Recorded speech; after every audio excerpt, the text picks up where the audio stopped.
So sorry, everyone. We are getting ready to get started. I'm so sorry. I think we were muted. Sorry, Chair. No worries. We're gonna be starting roll call, and I'll just go ahead and restart.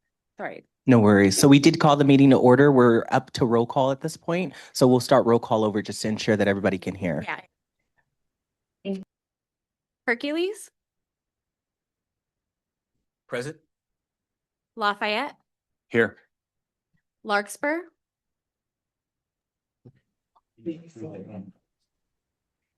you say? Oh, here. Pinole, Here. Pleasant Hill, Here. Vallejo. Quorum established. All right. Thank you so much, Madam Clerk. I want to inform the committee that we're going to be moving up item number 9 up after item number 6. It's going to flow a bit better. So I just wanted to let folks know to be prepared. And then, of course, for the public commenters, we'll have public comment at that period. The next item on the agenda is item number 2, which is board announcements. Are there any announcements from board members? We'll start from Sam Rafael. Sam Rafael, we can't hear you. None, thank you. All right, thank you. Concord, any board members with announcements? Not seeing any, we'll go next to our item number 3, which is public open time for members of the public to make a comment on items not on the agenda. Any public comments from San Rafael? No. Any public comments from Concord? Not seeing any in person. Do we have any online public comments? I see a hand raised by Nick Pappas. All right.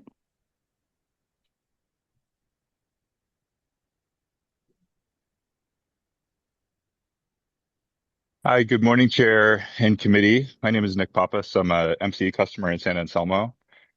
I just wanted to revisit the letter that I wrote to you all about 3 weeks ago, raising issues with the technical committee process, including the consultation process, the general review and engagement with short-term contracts.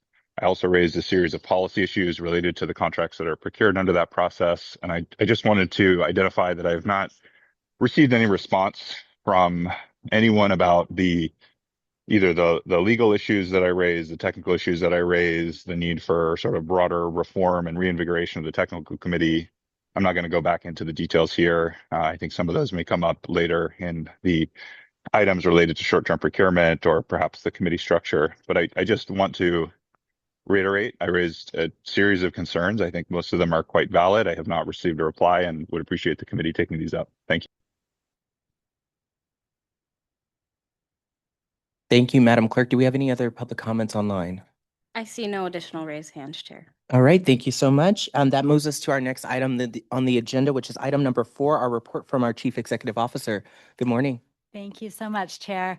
Later in our meeting, you'll hear from Stephanie Chen on CalCCA's PCIA Data Transparency Bill, which is a key component of the CCA community's work to make sure the PCIA is fair and that our customers are not paying more than they should.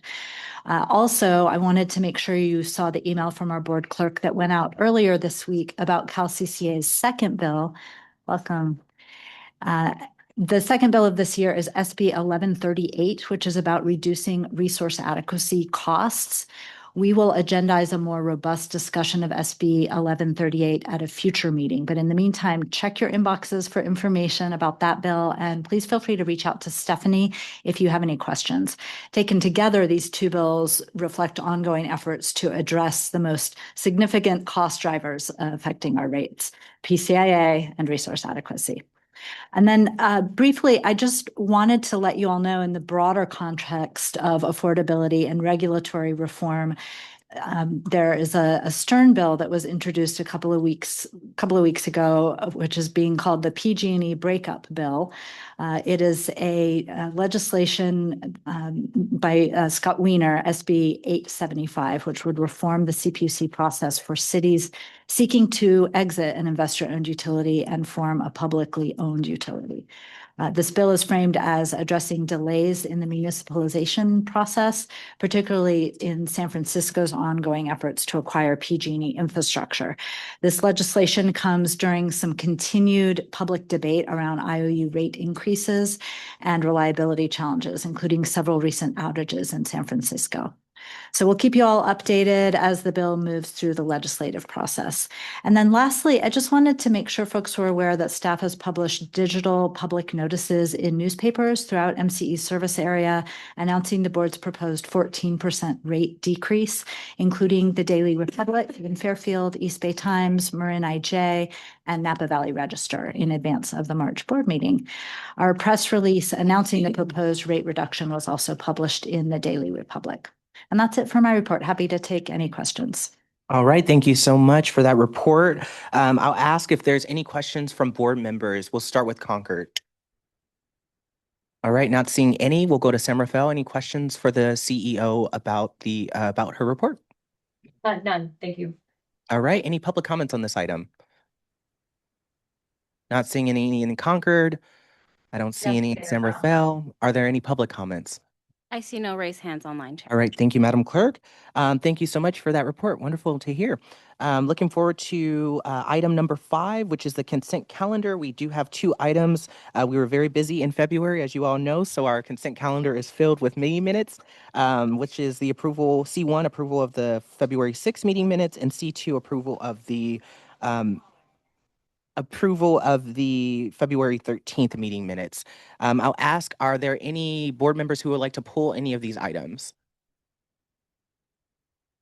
All right, any questions about these items or comments? And if not, I'd be happy oh, well, are there any public comments on this item? I see no raised hands, Chair. All right, I'd be happy to entertain a motion from any directors on the consent calendar. So moved. I will second. All right, we have a motion by Director McCormick and a second by Director Sakatz. That being said, there's no comments. We'll go to a vote for this item. Thank you. Hercules, Yes. Lafayette, Yes. Larkspur, Yes. Pinole, Yes. Pleasant Hill, Yes. Vallejo. Aye. Motion carries. All right, thank you so much. That brings us to item number 6, which is the consideration of adjustments to term limit for chair. This is a discussion and action item. I will bring it first to staff before we have any additional questions or comments. Yeah, and I'm gonna just say a couple of words because Justine Parmalee is out on a well-deserved day off today. What you'll see in your packet is the staff report that she prepared and presented in February. I won't go into the details here because it was already covered in our prior meeting, but just as a quick refresher, just to reiterate, the technical committee was formed in 2010 as MCE was getting started and did not have any term limits for the first 14 years. It reflects the approach that we've seen in both in our JPA and our operating rules and regulations for the chair and vice chair, which does not have term limits, and to create some stability and continuity year over year. In December 2024, the executive committee met and made a recommendation that the board of directors adopt term limits for the chair role for all standing committees. And this wasn't discussed in the technical committee, but it did go to the full board and was approved on the consent calendar on April 17th of 2025, where it was approved by the full board. It hasn't been discussed at TechCom, and so it's on the agenda today for discussion in the event that the decision wants to be, the committee wants to revisit the decision. And I'm happy to answer any other questions folks may have. Absolutely. Thank you so much. Are there any questions for staff first before we get into deliberation? We'll start with Concord. Not seeing any questions. We'll go to San Rafael. Any questions? None. All right. Are there any public comments on this item? I see a raised hand from Nick Pappas. Wonderful. We'll take Mr. Pappas's comment.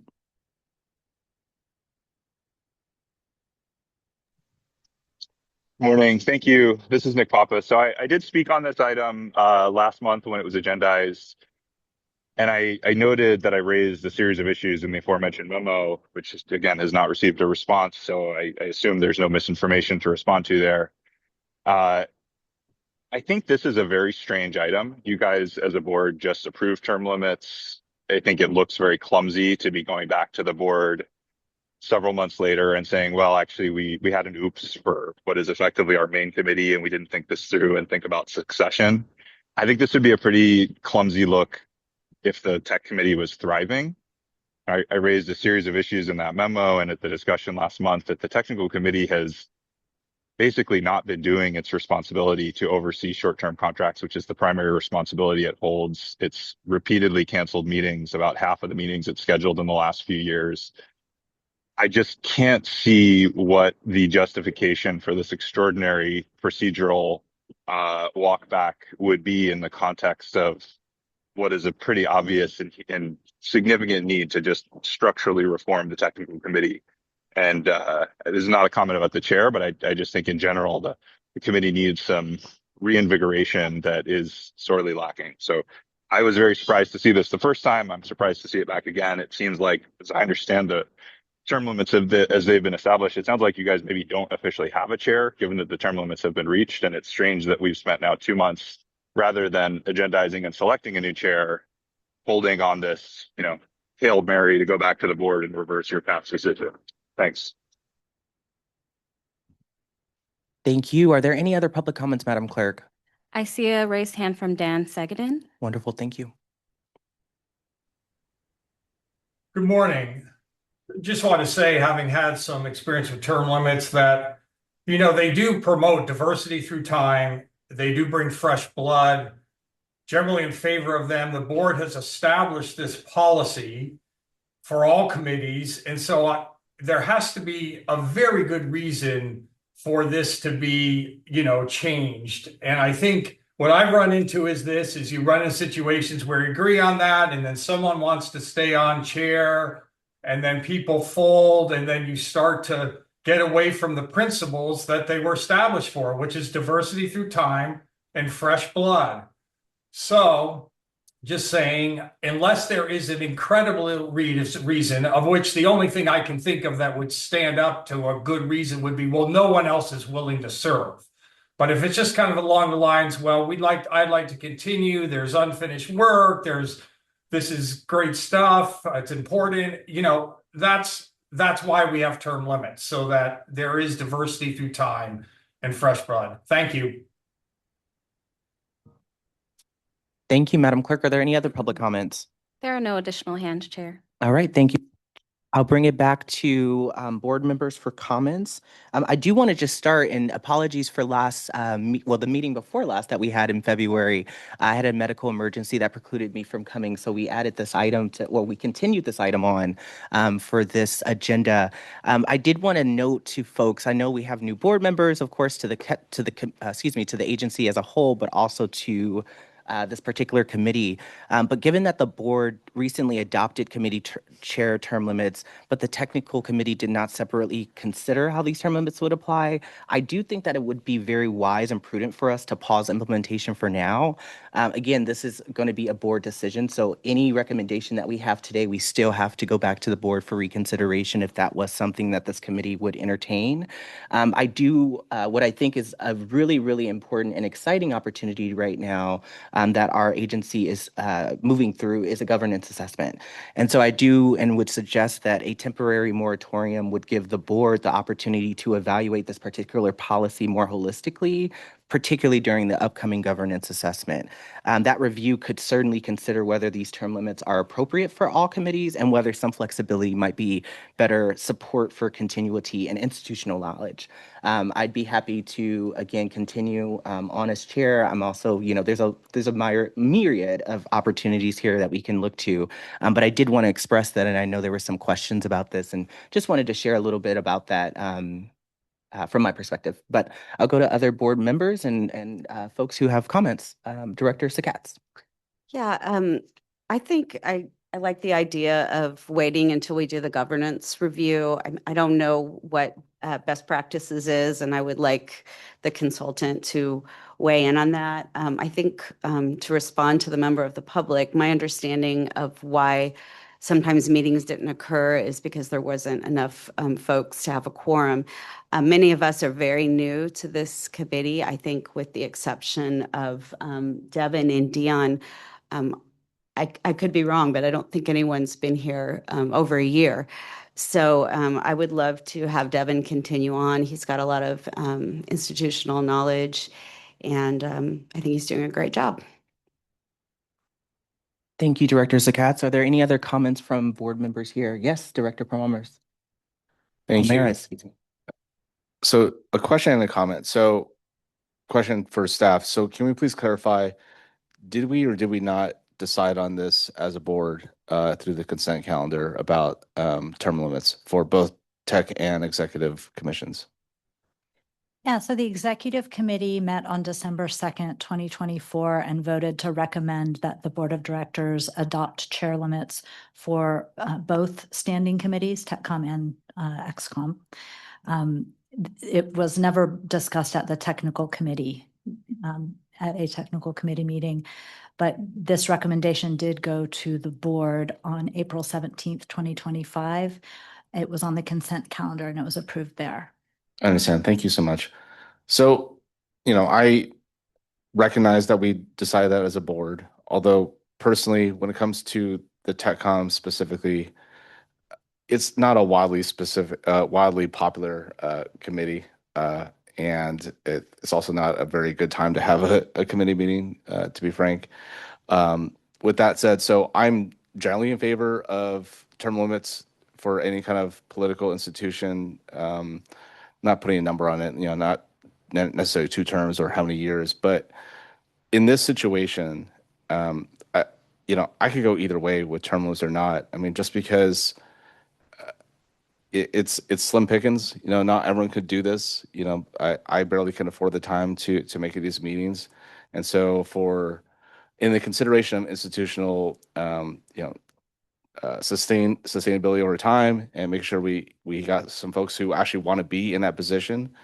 I just want to leave it open to whoever wants to be there. I don't necessarily want to push anyone out just because they reached their term limit. So that's kind of where I land. With that said, I mean, that's why we have a yearly election. I don't know if that's the right term, but we decide and vote on who's going to be the chair. So I'm just not necessarily like super hot on the term limit idea. Thank you, Director Palmera. Are there any other comments? Yes, Director McCormick. Great. So I'm sorry, I'm done. Just to confirm. So we're saying that the full board did vote yes, that the tech committee should have term limits. I guess I'm sorry, I missed the, just to make sure I'm kind of clear on. Yeah, so the order. executive committee recommended to the full board, both standing committees start having term limits. Right. Yeah, and that, so both committees were voted on at the same time as part of that consent calendar item.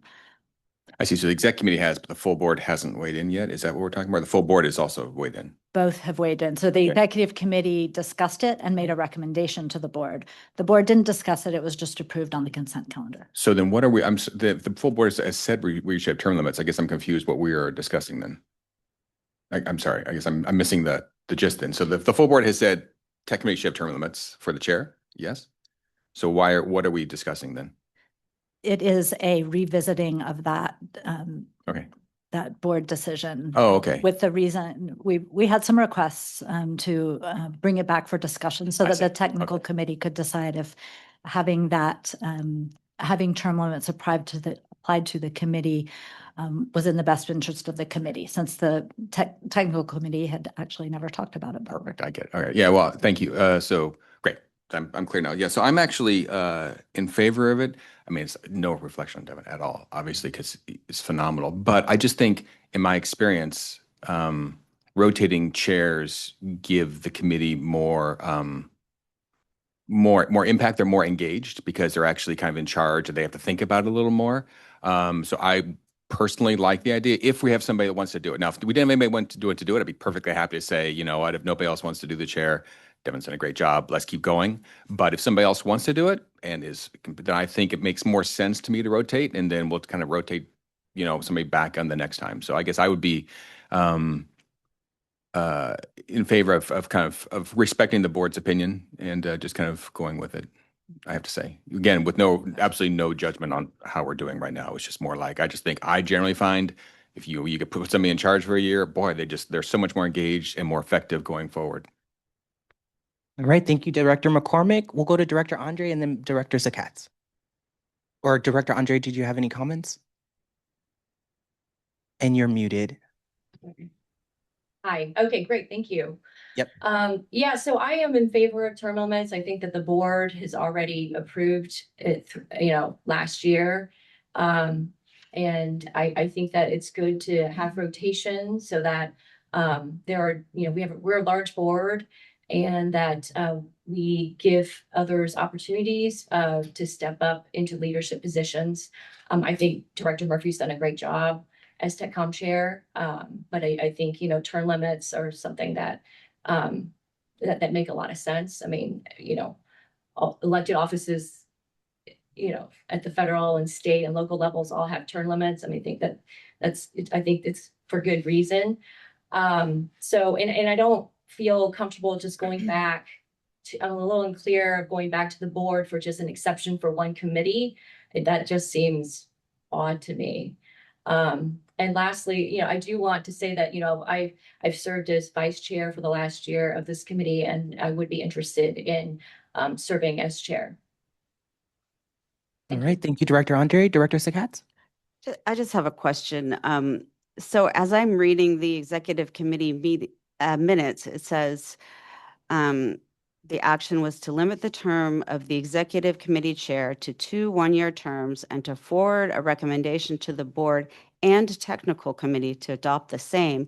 So the way I read that, to me, it sounds like both the board and the technical committee have to approve the change. Am I misreading that? No, I think that's a good clarification.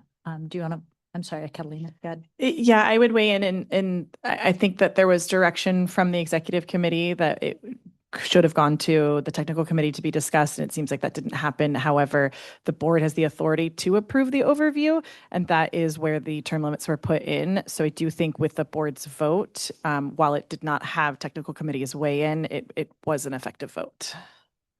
Thank you. Yeah.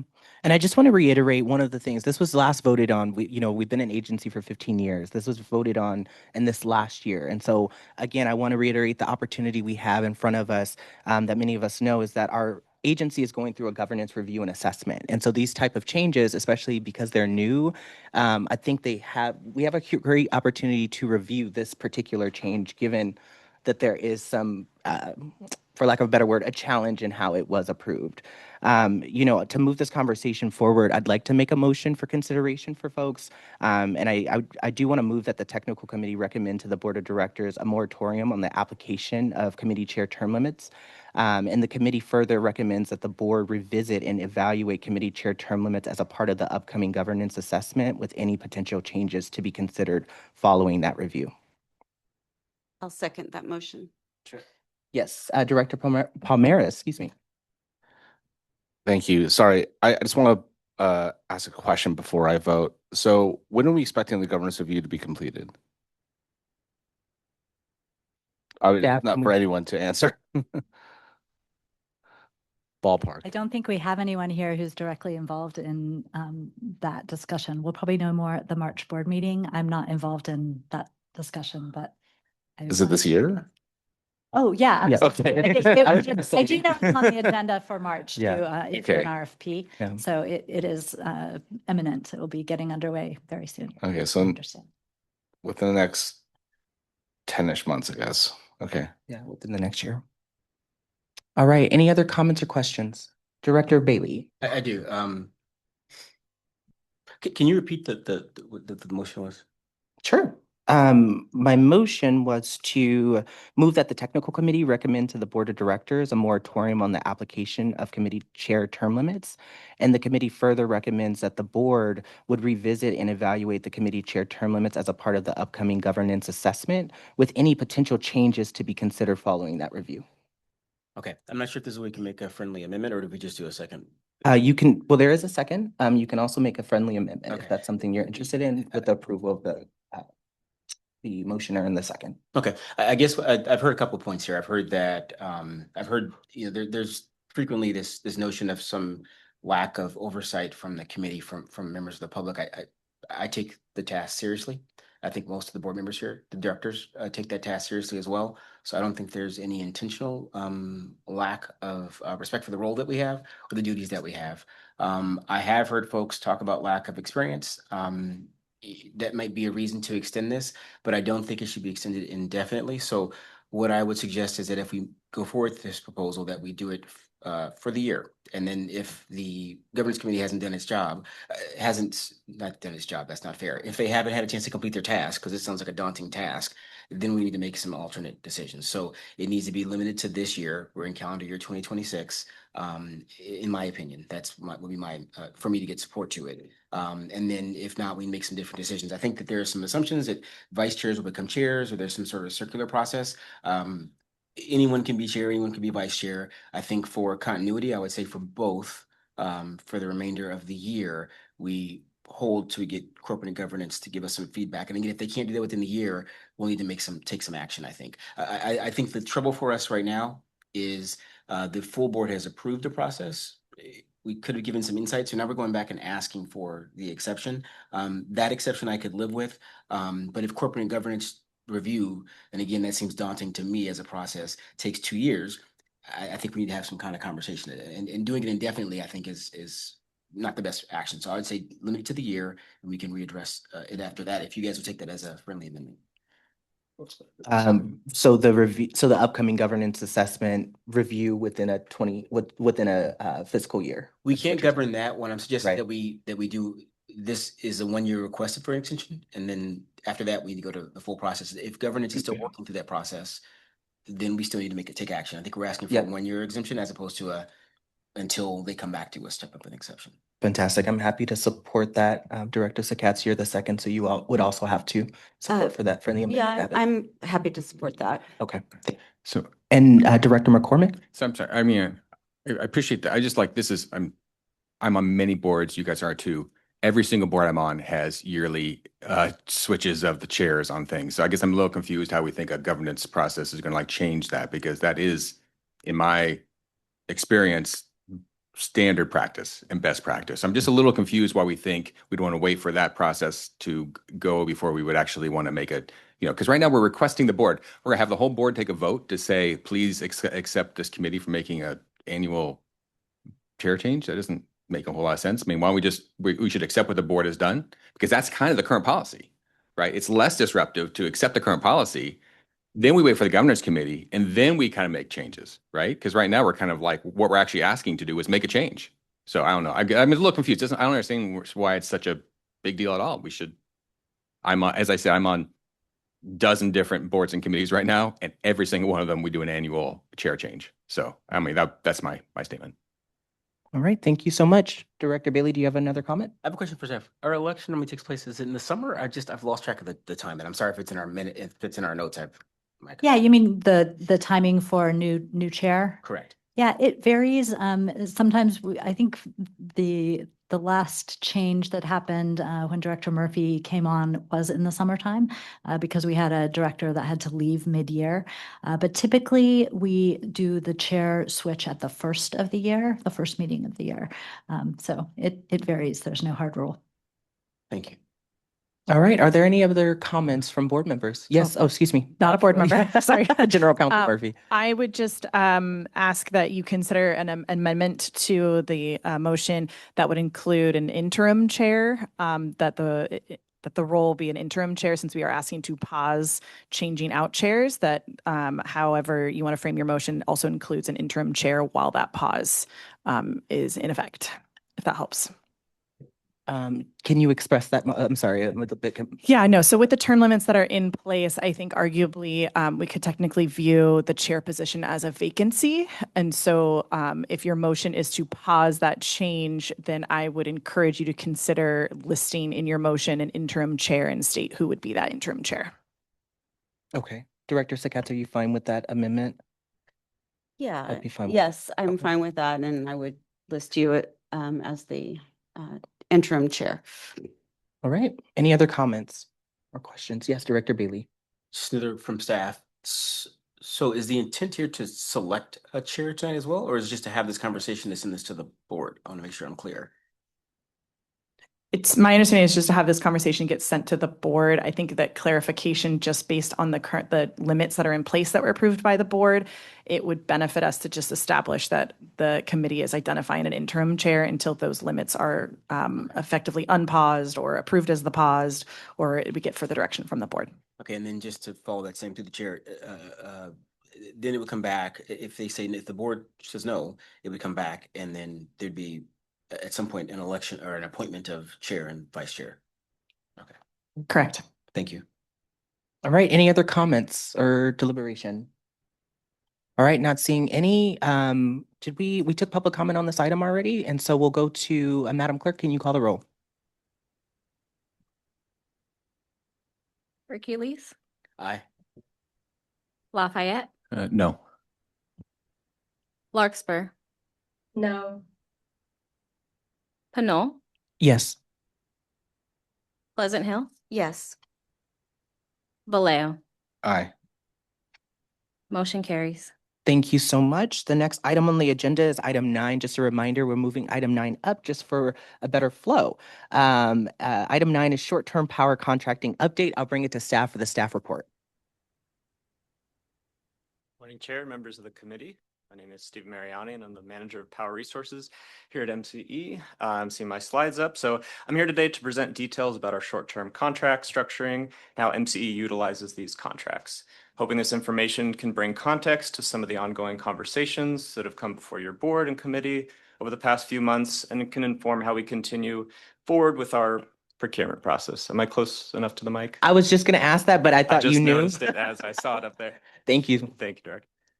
So currently at MCE, I oversee contract negotiation and deal origination. And up until a few months ago, my primary focus was long-term contracting. Next slide, please. So today I'll provide an overview of the different forms of short-term contracts that we use, and then talk about our regulatory requirements and our procurement objectives. And then I'll conclude by talking about our procurement process. Next slide, please.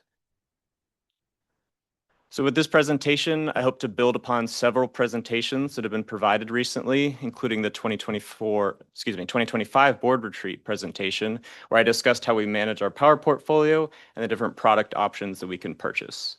But to recap, there are a few key products that MCE procures contractually to fulfill our obligations as a load-serving entity, to meet our agency targets, and to comply with regulatory requirements.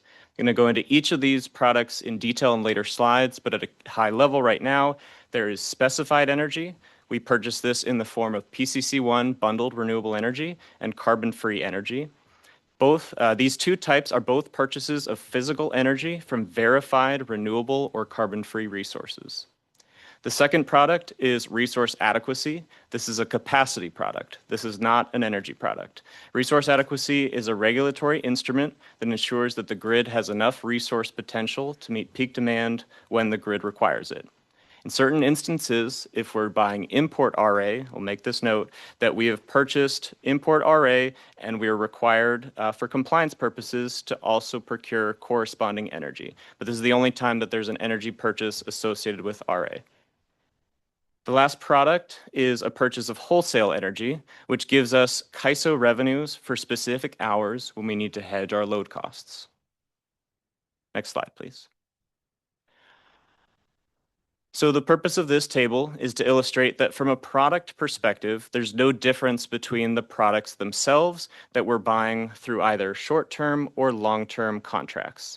The products that we have are tools in our tool belt to meet our obligations to our customers, to comply with regulation, and to meet agency targets. As you can see, there's only a few tools that we can use, which means we have to be strategic in how we use our tools. This is where contract structuring comes into play. So these structures vary in how they compensate sellers and how they are settled, which is just a fancy way of saying who's getting paid and how are those payments calculated.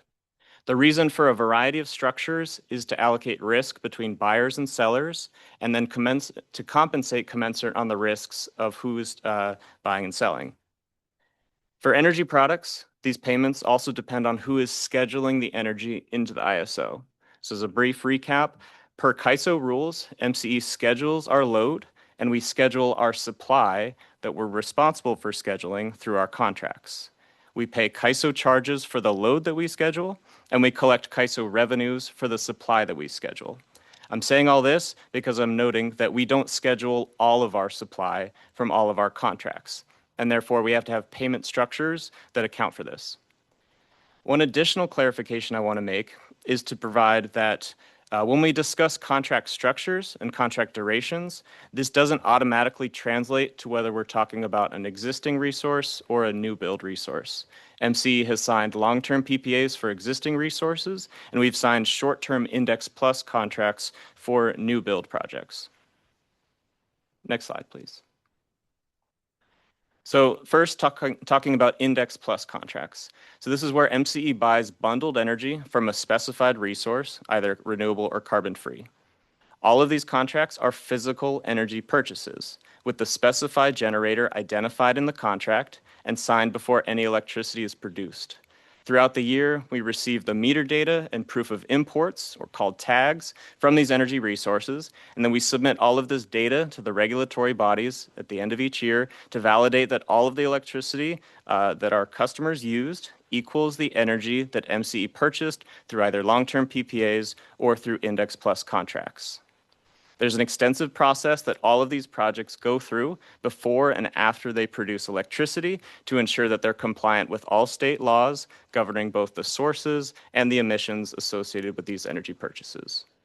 In these cases, MCE is not the scheduling coordinator for this energy, so that means that we're not scheduling the energy into the ISO. But regardless of who's scheduling it, this is actual energy flow on the grid. Because MCE does not schedule the energy revenues are paid first to the counterparty or the seller. If MCE wanted to keep the revenues from the energy, we would have to pay for them. There's multiple reasons why we wouldn't do this, however. So the energy revenues are dependent on the timing and the location of the resources, and as we know, they're highly volatile in these markets.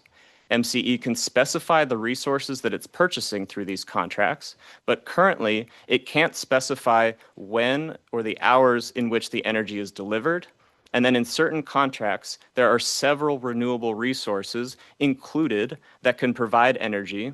So all this is to say we can't control the revenues that we would be receiving if we were getting them through these contracts.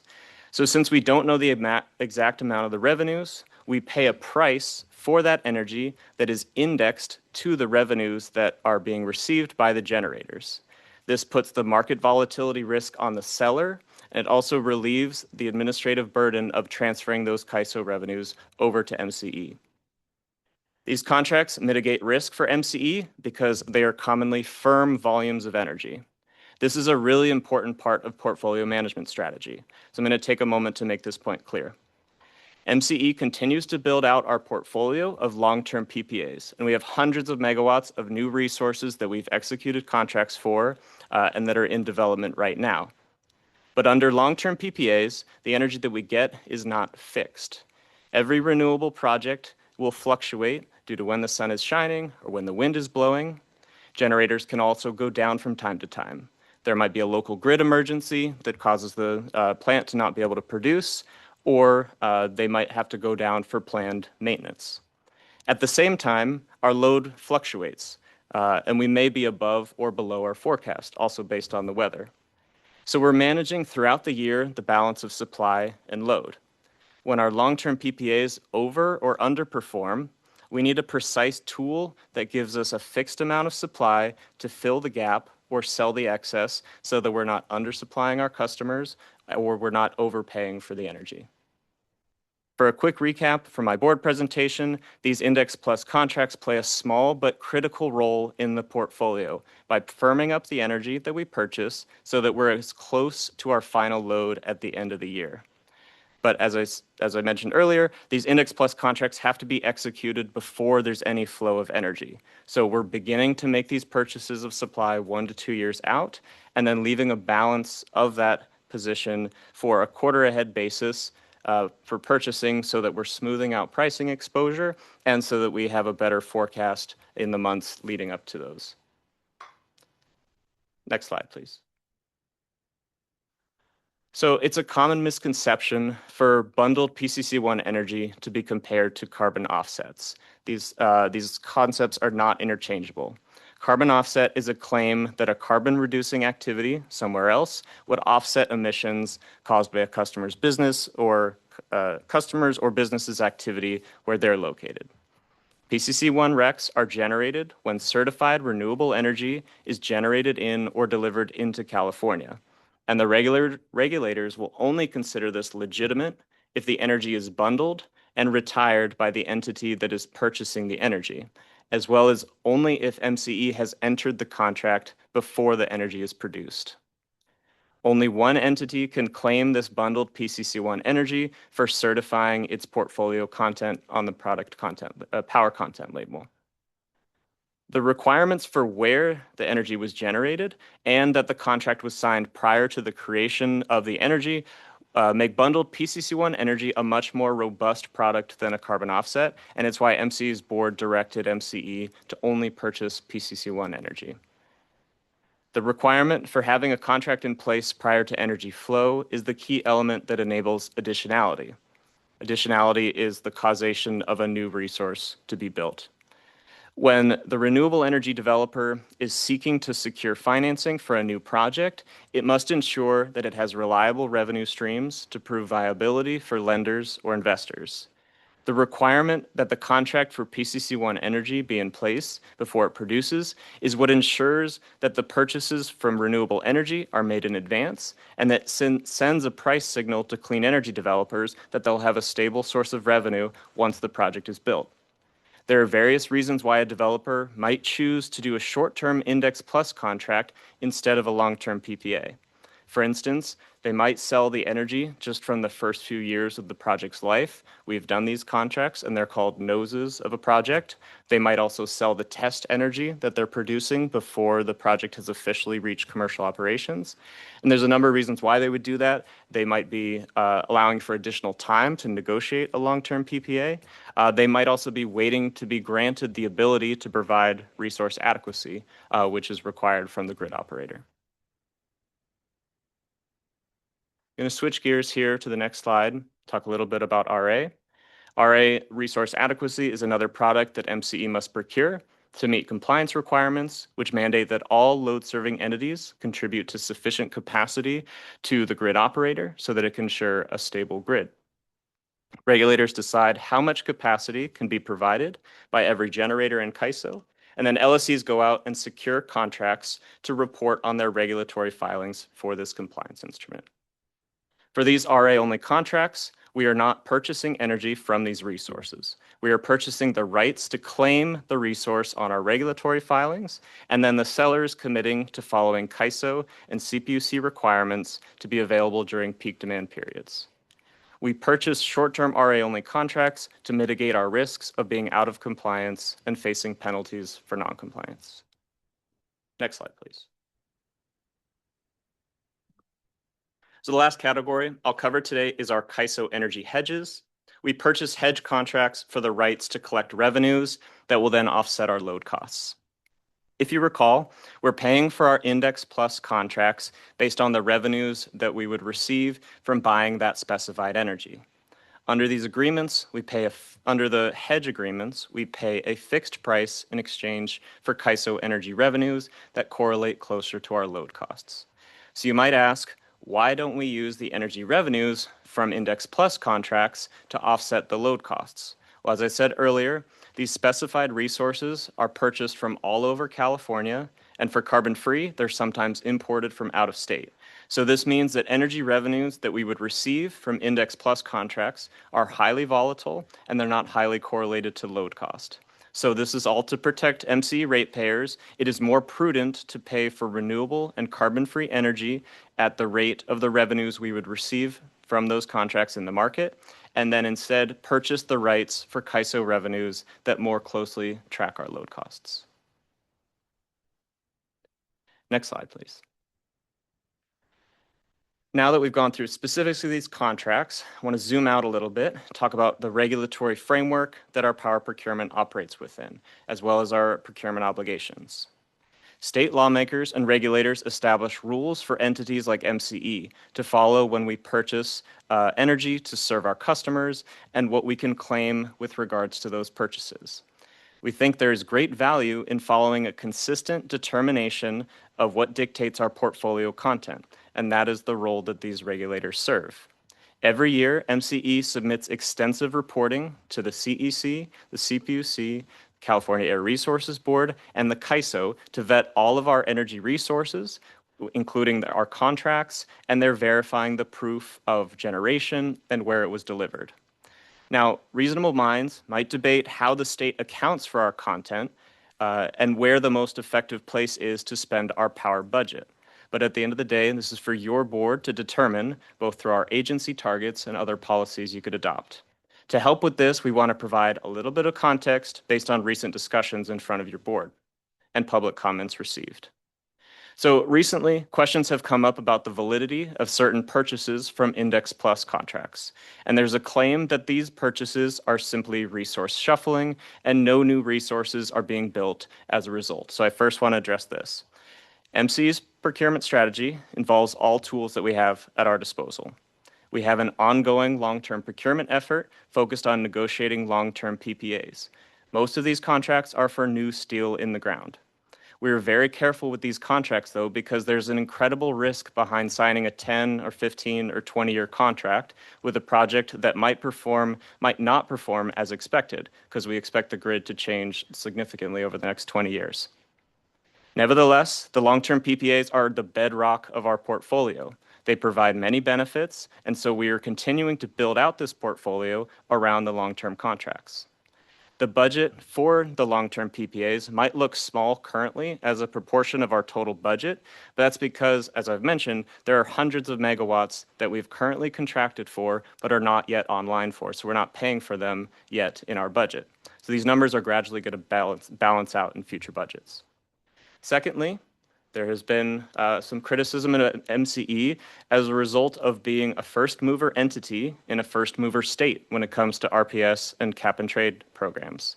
In our early years, short-term Index Plus contracts were the only contracts that were available to us to start serving customers immediately before we had a credit rating and before we had a team to negotiate long-term PPAs. But we've come a long way since then. We've signed over 1 gigawatt of capacity with new resources in California, and our reliance on Index Plus contracts is coming down as a result of all these long-term investments.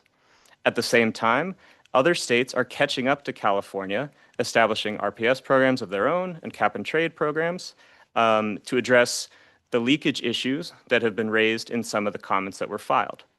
As these programs catch up with California, and as California ratchets up its own goals for RPS and their cap and invest program, all of this creates more demand for new projects to be built.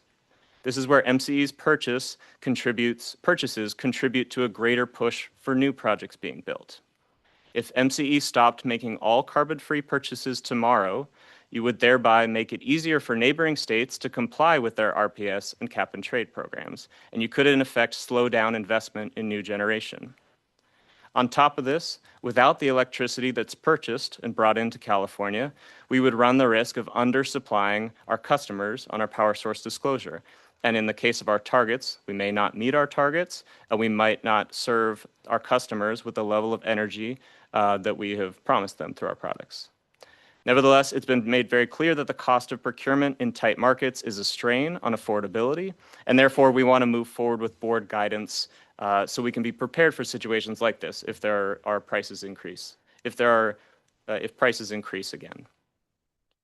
Next slide, please. So therefore, again, this presentation is for discussion only, but we wanted to share with you that staff is developing a proposal that will create flexibility for our procurement. And one proposal for your consideration at this time would be providing flexibility to MCE management to adapt portfolio content targets if the costs pose a risk of exceeding our approved budget. And this would be allowed up to a certain level where we would not be putting at risk our compliance with RPS requirements or other mandates. And any adaptation of our portfolio content targets beyond a certain level would require your board's approval. We will continue to work on a proposal, and we've discussed bringing it back at a future TechCom meeting. But again, this is for discussion only, so we wanted to present this. And with that, that is all my slides. Thank you for the opportunity to present to you today, and I'm happy to answer questions. Thank you. Okay, thank you for that presentation. And thank you also for the potential language for board guidance. This is an action item, so we can recommend things to the board of directors. I will ask if there are any questions for the staff presentation. I think I started with Concord this last time, so I'll start with Somerville this time. Any questions for staff? Yes, hi, thank you, Stephen, for the presentation. So who do we sign these Index Plus contracts with? A lot of times these are signed with trading houses that have a portfolio of resources that they can pull from, but we also sign Index Plus contracts with renewable energy developers for new projects that they're bringing online. Right, so with these trading houses, I mean, that's like a Morgan Stanley or, Brookfield, I don't know, Brookfield, Citadel. I mean, for these trading houses, it just feels like they're the ones who are contracting with, these developers. And so if we're simply buying the RECs from these trading houses, I don't see how that leads to additionality. Well, as I said, we're buying bundled energy products that include the RECs, and these trading houses do exist, and they allow for these revenue streams to flow to developers of these projects, as I was mentioning in my slide. So yes, these entities do exist and we purchase them, but we're purchasing bundled energy from them and contributing to developers having revenue streams so they can build these projects.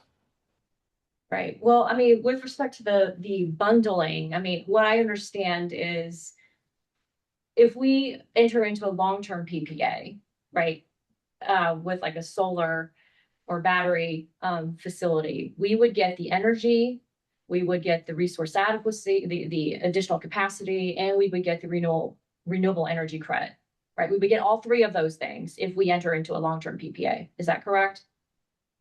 Yes, that's correct. Okay, great. But with these Index Plus contracts, it sounds like the trading house retains the CAISO revenue. And so they're the ones who are scheduling the energy into CAISO. And what we actually are left with and what we actually purchase is the renewable energy credit. And then I think I heard you just say that we also have to go out into CAISO and buy the energy because we don't want the trading house scheduling the energy that was bundled with this REC. So we also have to go out into CAISO and buy the energy to match up with the RECs that we just purchased.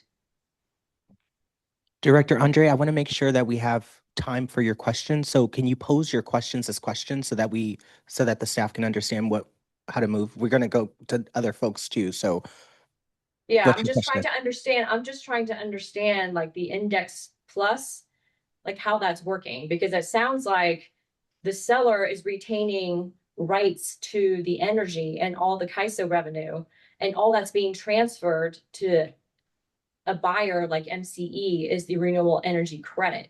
And on top of that, it sounds like we as the buyer also have to go out into CAISO and purchase the energy because we don't want to use the trading house to schedule their energy because they've retained rights to the energy. So it sounds like the only thing that's changing hands here is the renewable energy credit. Can we pull up slide 7 while that question is getting answered? Go ahead, Stephen. So I can just respond to, again, the Index Plus contracts. We're buying bundled energy, and we could have the option of purchasing the rights to the revenues from that energy as well. But we're purchasing the physical energy as a bundled product. So in the eyes of the regulators, this is not just buying the RECs by themselves. But as I said, we don't want to take on the risk because it would impose a lot of cost to our ratepayers of taking those revenues as well because they're highly volatile. And these projects are located all over California. So when we're looking at a long-term PPA, we're assessing where the project is located, making sure that it's a good hedge for our portfolio. And this takes a considerable amount of time to assess all of these risks, whereas doing index plus contracts allow us to avoid this risk. And then it is cheaper overall to then go and do these CAISO hedges to buy energy revenues that more closely track with our load. So I do hear you, and I would like to reiterate the points that we're building out this long-term portfolio of projects, but those long-term PPAs still have a lot of risk to them. So these index plus purchases of physical energy also allow us to firm up the risks and de-risk our portfolio around the edges. Okay, but I would also like to point out, though, that the long-term PPAs on a dollar per megawatt basis, if you just calculate our overall portfolio, is actually much cheaper than these index plus contracts and the CAISO hedges combined. I mean, it seems like from some of the prior presentations, dating back to October 2024, roughly 40% of our load is under long-term PPAs. But the cost of the long-term PPAs makes up only 25% of our overall energy budget. So it's actually pretty cost effective. These long-term PPAs actually seem to be pretty cost effective on a dollar per megawatt basis. And it seems like, the short-term contracts as a bucket, again, I don't know all the breakdowns, but as a bucket, the short-term contracts comprise 75% of our energy costs and, 60% of the load. I think So Director Andre, I'm going to remind you, let's ask questions if you can. And then we will go back to deliberation. You make some good points. So I want to make sure we have time for that. Do you have a question for the staff report today, or do you have more comments right now? Okay, I'll pass, I'll pass my questioning onto those in Concord. Thank you. So you don't have any questions, any additional questions? Is that I have correct? a lot of questions, but you're Okay. telling, I have a lot of questions, but it sounds like you're telling me I'm taking up too much time. So I will relinquish the floor. Okay. And so, sure, Stephen. So thank you. I don't disagree with what you were saying about the value of the long-term PPAs.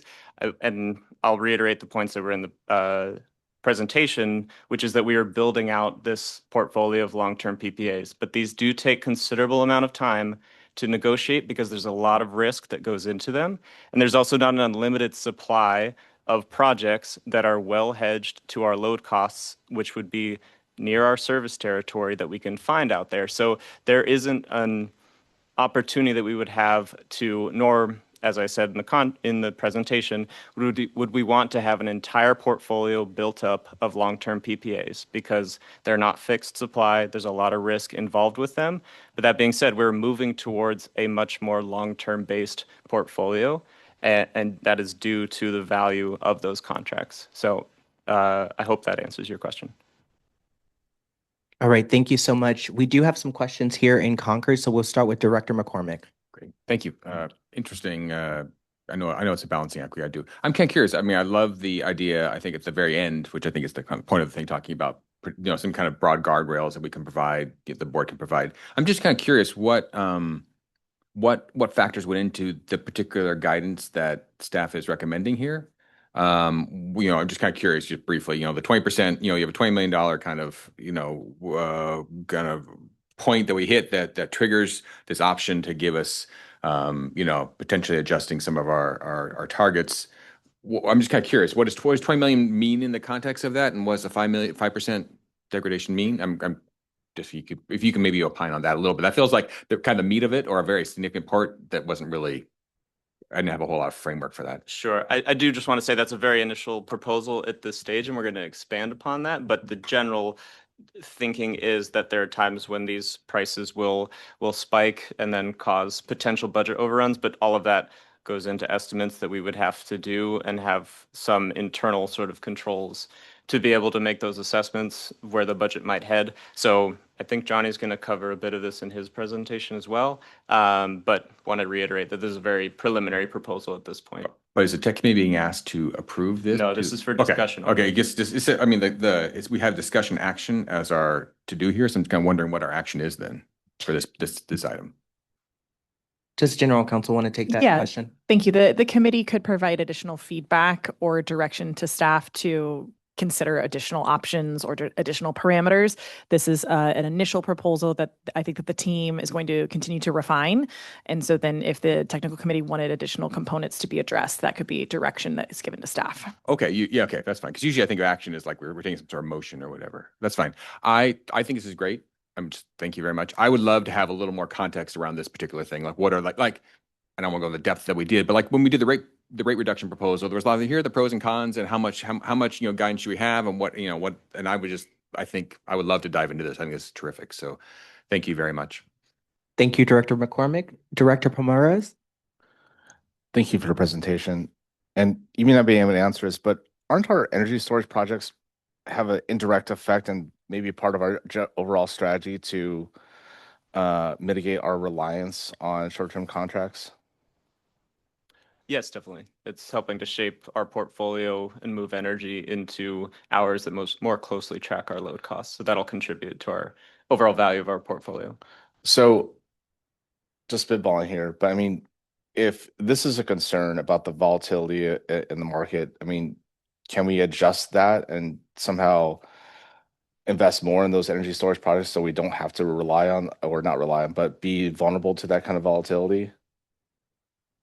Yeah, so I think there's a lot of factors that go into adding storage to the portfolio, but we definitely see it as a value add, and we've signed many hundreds of megawatts of battery storage projects to also bring those into the portfolio. So it is definitely an all-in approach to build out the portfolio, and storage are definitely a useful resource there.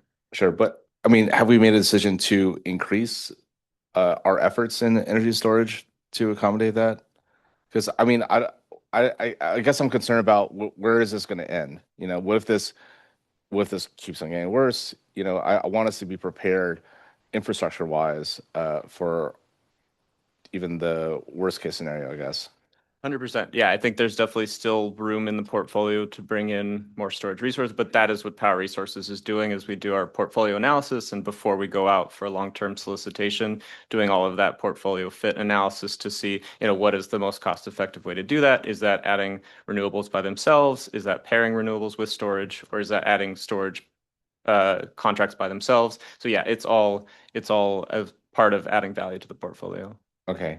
And then as far as possibly pulling on that lever a little bit more, I mean, obviously that's going to be a board decision, but what's an action that the board could take to, I'm not saying let's not do this, but I'm saying like what else, what's the action that we could take as a board as far as trying to think farther ahead and maybe invest more in the energy storage to accommodate for this volatility? I hope that makes sense. Sure, that does make sense. Johnny, did you want to speak to some of the planning items that are coming before your board in the future?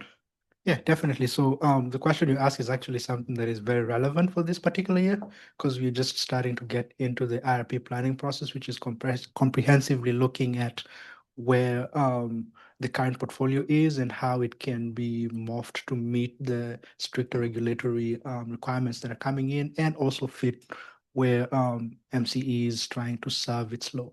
And so as we do this usually for every year, last year we did an RFI and not an RFO particularly. So this did not come to your committee for consideration. But usually when we do have to run this, we usually run a portfolio fit analysis that Stephen just talked about that looks at the benefits of including battery storage or any other of the generating resources, because if you only include a significant amount of storage without having generating resources also behind that, then you get into diminishing returns on what that storage could do. So we look into all that. And so for this particular year, we'll be doing that and coming to you with the various different kinds of portfolios that do meet the plans that the board would like and meet also the state requirements.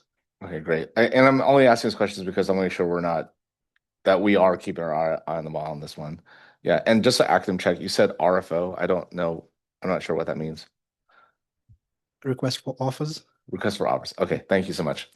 Chair, we have Vidhi Chawla, VP of Power Resources, has her hand raised. She may want to provide additional comments. Of course. Thank you, Madam Clerk. Is it okay for me to go now? But I can also wait till the end, Chair, if that's what you want. If you have a direct response to a question that was asked, that would be helpful. Great. So yeah, I did want to make some points that hopefully clarify some of the questions that were asked earlier. And I think Stephen has already made those points, but I'll try to make it in a slightly different way. So when you look at an Index Plus contract that we use, like a WSPP, and then when you look at one of our long-term PPAs, what you will see and find is the product that we're getting for the PCC one bundled energy is exactly the same. So the definitions are exactly the same. The only difference is how we are settling it or how we are paying for it. In a long-term PPA, we're paying a fixed bundled price, like Director Andre mentioned. Whereas when you look at an Index Plus contract, it's indexed to the market, and then there's a premium on top of that. So it's just a difference in how we're paying for that product. The product remains the same. So I think I wanted to clarify that. And I also want to add that the CEC accounting for emissions for any of those different projects that are sourced either through a long-term PPA or Index Plus contract is exactly the same. A solar project gets zero emissions no matter what kind of contract it comes from. So I wanted to make a couple of these points to clarify that that's kind of how we are getting these products. Yes, we are getting more than one product through our long-term contracts. So we might be getting PCC1, RA all bundled into one. And we are kind of getting unbundled products when we do short-term contracting, but the product doesn't change. So I just wanted to make that additional point for clarity and happy to answer any additional questions around that. And we thank you so much. Thank you. Director Bailey, do you have any questions for the staff? I do. I'm sorry. I didn't mean to jump ahead of anyone else. You are Okay. recognized. I do want to say thank you to staff for the report and for the explanations. I wanted to go back. I think we start using a lot of technical terms, and because a lot of what goes on in these meetings ends up in the paper, we should probably just use regular terminology as best we can. So I have a question, which is a repeat of what I think we've already answered. Why do we do long-term PPAs? So long-term PPAs do allow us to buy multiple products at a fixed price over a long term. So there is some de-risking to the portfolio so that we are not exposed to some of these short-term markets that do fluctuate in price over time. But then there's a lot of other risks on the other side, on the resource side of that also go into that. So it's just sort of an allocation of risk between short and long term. But the main reason is because they are fixed contracts over a long period of time. So we know the cost. We understand the cost. So it's like gas. We could pre-purchase our gasoline, which is the opposite of what we do here. We could at $4 a gallon or maybe $3.50, which sounds good, except for when COVID happens and the price drops down to $2, we're paying too much for gas at that point. So then we have short-term contracts, which sort of offset the $4 contract that we did for a gallon of gas. What's a short-term contract and what does it do for us? So the short-term contracts depend on what type of product you're buying. So these were the three buckets that I covered in the presentation today. But in the Index Plus contracts, these are typically purchases of firm amounts of energy. So those are ones that we can reliably count on to meet the targets that we need because our load is fluctuating. And as I mentioned, on the resource side of the long-term PPAs, the energy we're getting is not fixed. It'll fluctuate based on how the resource is producing because these are renewable resources. So it's a sort of, you're trying to cross account for risks on both supply and the demand side, as well as account for risks on the pricing and the revenues that you're getting from these products. And the word you used to describe that was hedging, but can you tell us what that means? Yeah, so there's different types of hedging that you can do. But when we schedule, as I mentioned, for energy revenues, we schedule all of our load cost into the CAISO, and then we schedule the resources into the CAISO as well. So we're paying for our energy resources, and then we're getting revenues from the supply of those resources, and those don't always match up based on the locational differences and the timing difference. So we're trying to hedge the exposure to the market for our load costs that we have to pay for at market rates. And then there's other types of hedging because these short-term contracts, the pricing can be volatile in the short-term markets. So a hedge for one of these products for Index Plus, for instance, a hedge for that could be a long-term PPA because it's a fixed price contract that is so that we're getting RECs from that long-term PPA as opposed to through an Index Plus contract. Same applies to an RA-only contract. Those are the short-term RA-only contracts will fluctuate from year to year, but when we have a long-term PPA, that's a fixed cost for that RA. So that's additional hedge on the price risk of those products. So staff is forecasting, but staff is doing as best it can to get our ratepayers the best rate by looking at our long-term and our short-term and trying to figure out that play. So sometimes we get it right, I would assume, and sometimes the numbers are higher than we anticipated they might be. That's right. Yeah. Okay. Thank you. All right. Thank you, Director Zakatz. Thank you for the presentation, and I appreciate all these strategies that go into mitigating risks for our customers. My question was really the same as Director McCormick's, is just what assumptions went into the proposal for, where did the $20 million come from, and why these energy targets were set at 5%. So if you could expand a little bit on that, that'd be great. Yeah, I think what I would suggest is when we come back with additional refinements to this proposal, we can walk through the context behind those. We just kind of wanted to put out a flavor of one of these potential options for a policy that would allow us some flexibility. Thank you. Yeah, I'm gonna, before we go back, I'm just gonna go to public comment and then we'll have opportunities for board members to ask additional questions or make comments. Madam Clerk, do we have any public comments from, well, we don't have any here in Concord. Are there any public comments from Semmerfell? We do have one. Hi, this is Joe Barber. I'm an economist working in energy. And it seems that the proposed language is basically, kind of doing away with any limits. It just says that, well, if we don't meet the targets, we're going to reduce the other targets, whatever you're trying to get. But then what's the incentive of actually hitting any kind of number before the 20 million comes in? And you use the word likely to exceed $20 million. Well, what are the probabilities of reaching that likelihood? And what are the costs of not reaching that likelihood? Is it a 5% risk that triggers that reduction in targets? Or has that been calculated at all? Thank you. All right, thank you, sir. Did you conclude your comment, your public comment? Wonderful. Are there any other public comments from Semmerfell? Are there any other public comments online? Yes, we have 3 raised hands. Nick Pappas, Dan Sagadin, followed by Bruce Ackerman. Hey, good morning. Nick Pappas speaking up again. I want to say first, Stephen, thank you for presenting this. It's an informative deck. It's useful. It's moving in the direction of the kind of information the technical committee should see and is delegated and obligated by the board to see and understand.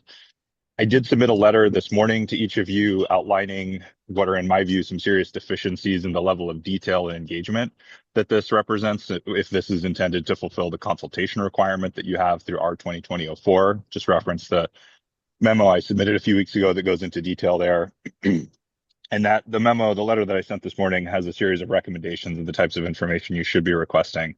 This is not a knock on Stephen or the deck as it is, but what you're really seeing is a glossary. It's an explanation of the products. It does not get into any substance on what you're buying, when you're buying it, why you would consider it at such and such price, et cetera, et cetera. It's no information on market conditions, risk. And it's just important to note that there are no state backstops or other outside entities overseeing MCE's financials. Well, I have confidence in staff. The industry has outside review for a reason. And this committee represents the entirety of that outside review. And MCE has a relatively risky strategy, which is heavily reliant on short and medium term products, as discussed today. That's very atypical in the history of the utility industry. I want to say first, I appreciate that there is a response to additionality in here. I found both the content in the deck and the discussion today to have a series of misleading and problematic statements. There's not enough time to go into detail here, but I would just note that half of the Index Plus transactions are for carbon-free attributes. That's not discussed once. It's hard to envision how you're buying the nose of a hydro project that's 60 years old, which is a lot of MCE's purchases. This really just does not get at the heart of the issues. Describing the Index Plus structure, I mean, essentially what's being described here is a firming and shaping of what used to be known as bucket 2 RECs, or still known as bucket 2 RECs. You're just firming and shaping carbon-free attributes and in-state products. I know there's some discussion that this is maybe okay under the current rules. I will note I've been in discussions with state policymakers about this. They find this practice to be at best on the edge of compliance. I understand that they've advised some LSEs that they need to be reporting these hedges, which are correctly characterized here as physical energy purchases, as unspecified energy with fossil. So it is very correct to say that the purchase of an attribute is an offset of that fossil purchase you're making separately. I'll just note finally, I know a lot of this because there is public data that MCE reports. I believe Steve mentioned this. None of that data goes to the technical committee. And I think the root of the problem here is that you guys are not getting serious information, even the public information about what's being procured, in a way that would give you the tools to identify when that information and the context you're being shared around it is misleading. Thank you. Thank you. Next speaker, Dan Segedin.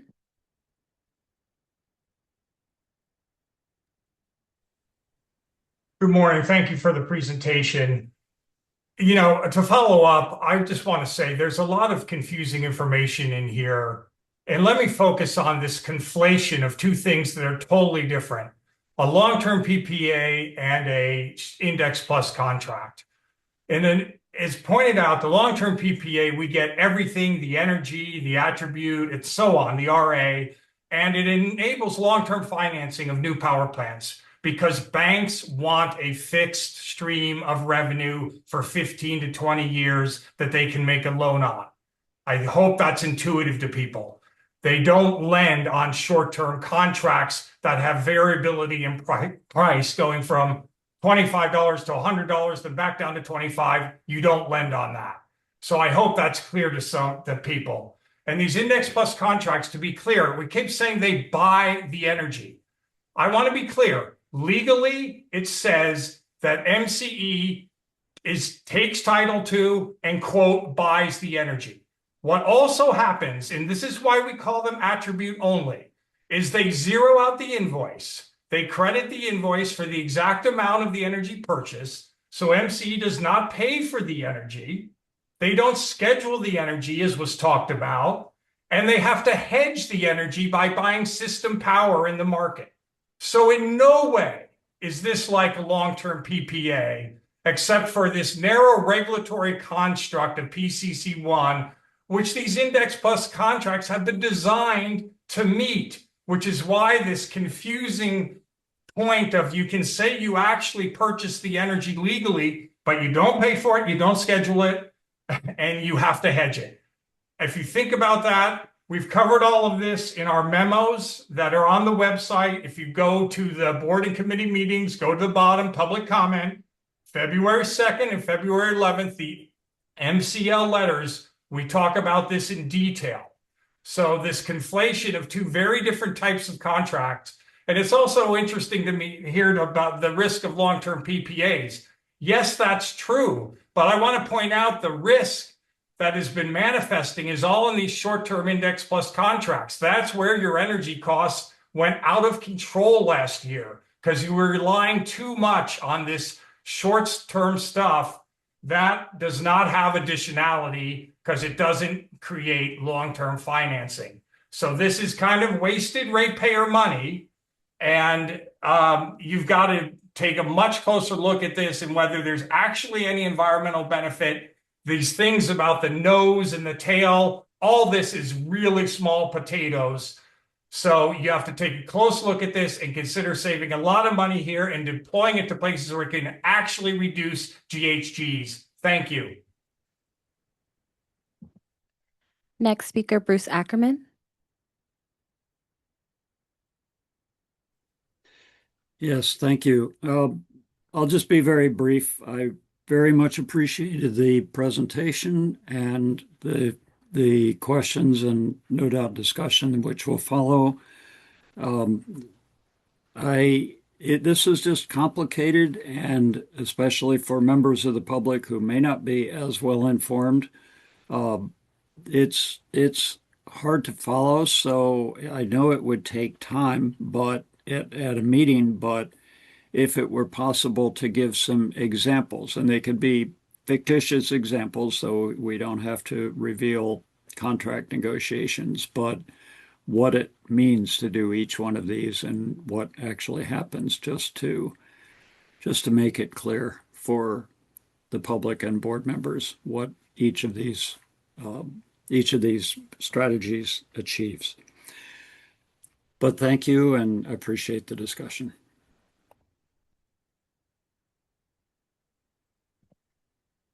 I see no additional raised hands, Chair. All right, thank you so much, Madam Clerk, and thank you to our public commenters. I want to bring it back to our directors for deliberation and just remind folks that it's an action item. We can, again, recommend to the board additional language or any other actions that that the board should take, or we can also give staff direction for further information or any clarifying questions. So Director Andre, you did mention that you had some questions, so I want to go back to you and give you some more additional time, and also happy to entertain any motions as we have this conversation. And of course, just want to note that we have a lofty agenda today, so would love, this item is obviously very important, but also want to just reiterate that we have some other very, very important items too. So we have a lofty agenda. Director Andre, to you.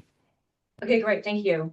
Well, I like this concept of introducing some flexibility and some targets. I am not ready to move a recommendation to the board, and I would strongly recommend that this committee, we work with staff to come up with a tighter framework here for, how we want to provide staff with some flexibility.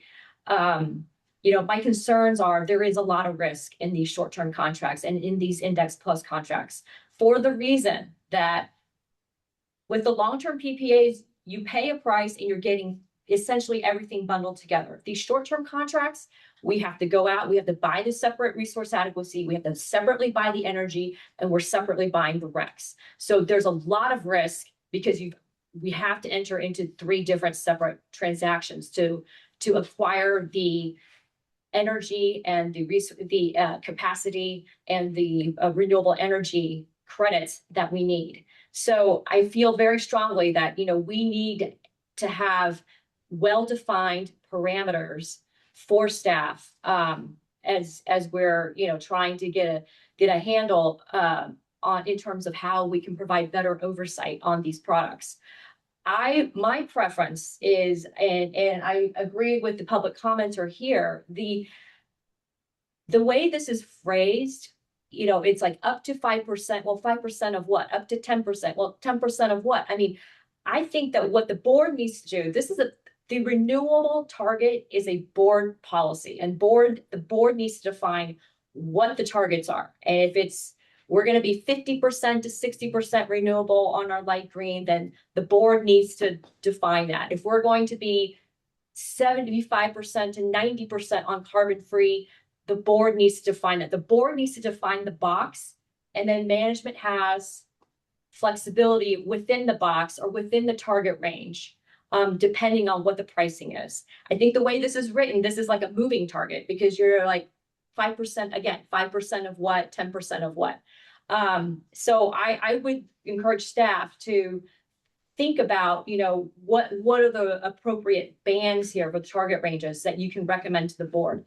I also would like more context around 20 million. So we need a concept around dollar price per megawatt hours, not just a total dollar amount, but a price amount that would trigger an automatic discussion at the committee level. So if prices exceed 10% of today's current market price, or 15%, whatever the percentage is, if prices all of a sudden skyrocket, we need staff to come back to the committee or to the board and notify the board and say, look, market prices have spiked. Do we want to continue to buy these products while pricing is going up? And I think, I think that's really important. It's like we need triggers in here where it requires staff to come back and have a discussion with the board on whether or not we want to be changing our strategy or our targets. The 20 million, it feels like a lot because when we just went through the budget process, it seemed like when you looked at all the bands, the maximum savings by changing the targets was 17 million. So I don't have any other basis for comparison, but just going by what we just saw in the budget, it feels like 20 million is a big range. So I would like to see a little more context around the 20 million. What percent of the carbon-free or renewable energy GHG emissions that correlates with, given today's market pricing, that would be helpful for me to better understand like how we set some of these parameters. So again, in summary, I think there needs to be two different types of parameters. One, not just, based on the dollar amount, dollar deviation versus the budget, but also a dollar per megawatt price trigger. And then I think we need well-defined target ranges for the renewable energy targets. Thank you. Thank you, Director Andre. Those are great comments. And I know our staff is taking notes on these things. We'll go next to Director McCormick. Great. Yeah, so I think if the goal is for this is like comments for the presentation to augment the presentation for the board, right? So I think there's a couple of things that are good. I actually think my personal thing is I appreciate the reason we're doing this, which is like, hey, let's frame language. I think it's more, I think for the board this first time, let's frame what we're trying to do, which is like, instead of, we're trying to give, guardrails and flexibility to let staff do stuff without having to consult because they got to move real time. And, here are the different levers we've got. I think for the board, that's almost all we need to do, right? Just do that. Say, here's what we're going to do. Here are the levers, and here are the different here are the ways their pros and cons. And then say, hey, we'll go back to technical committee at that point then to get a recommendation, because we'll dive deep, and then we'll come back to you guys with an actual phrase. I think the problem is if you just leave with a phrase, that's like, oh, they just have all these kind of things. Hey, is it a 20 million? Is it a real number? Is it a percentage increase? Whatever. The second, so that's one comment. The other comment is, I think the comment we had from Nick Pappas, I think I'll take, I think one thing I did kind of get is, I think he said, it felt a little more like a glossary, which it was, and it actually didn't have, what we're kind of missing is the piece between that and this, which is kind of like, what are the implications of if we do a lot of long term, so we're locked into things, versus the short term that we have flexibility. We kind of miss that. We're missing that middle piece. We have this is the end state and that's the beginning, and the middle piece is just kind of like what the consequences are. So I think that might be helpful for the whole board to kind of understand the implications, right? Because I think there's pros and cons to all these different things, and you're trying to educate the board how to do it, but we just need a little more than just the glossary, if that'd be my thought. Otherwise, I think this has got a germ of a really interesting kind of approach. We just need to refine it a little bit. All right. Thank you, Director McCormick, for those comments. Director Palmeras. Yeah, I'd also like to second Director McCormick's suggestions. So thank you for those.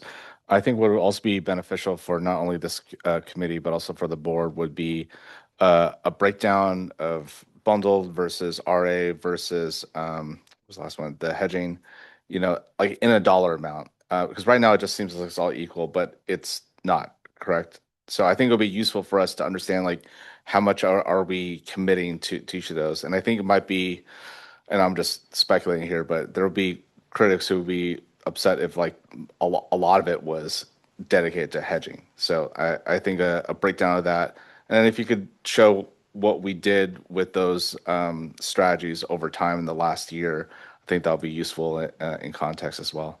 But thank you.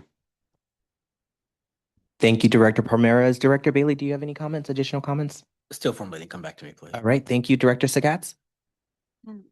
Yeah, I appreciate all the suggestions here. I think, I heard Director Andre say the short-term contracts are risky, but I also heard you say, Steve, that the long-term contracts are risky too.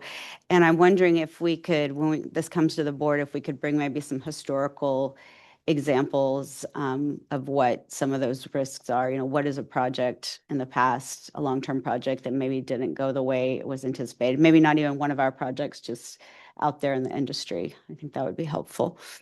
Thank you.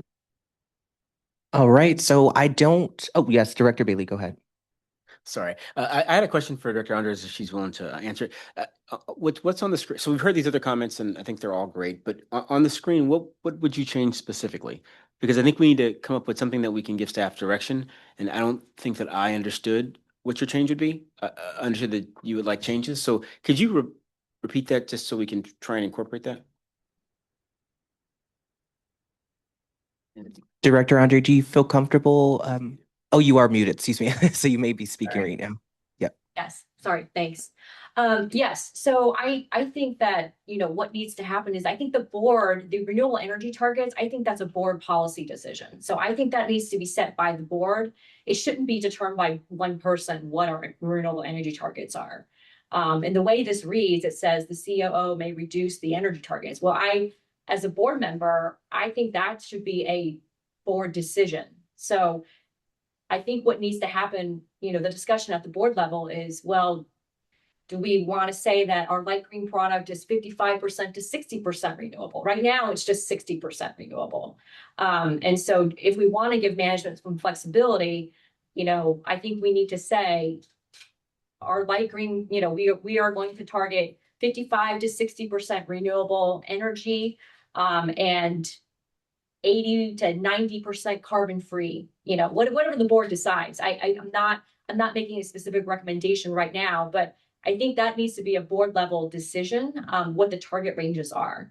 And then beyond that, I do agree that it needs to say something where if management believes that there's going to be a deviation from budget by more than X million, or if market pricing for these products are plus 10%, X% more than current market pricing, then staff needs to return to the technical committee for further discussion around, around these contracts and how much we're buying of these products.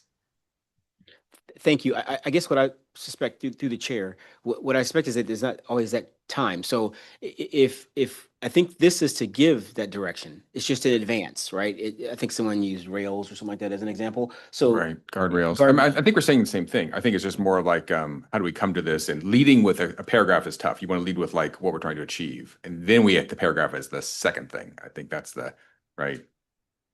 So I'm just trying to hear that. I'm just trying to make sure it's captured. I'm not hearing. So my aim so at this point, it's 11:30. I want to respect the conversation. And I also want to take some key takeaways that I think staff is hearing out. First and foremost, I hear a requirement around committee notification and board notification that needs to be defined. I think Director Andre mentioned also triggers in that process. So I think we should have staff work on that. Secondly, I hear a need to define the $20 million threshold or a particular another metric that defines that $20 million threshold a bit more.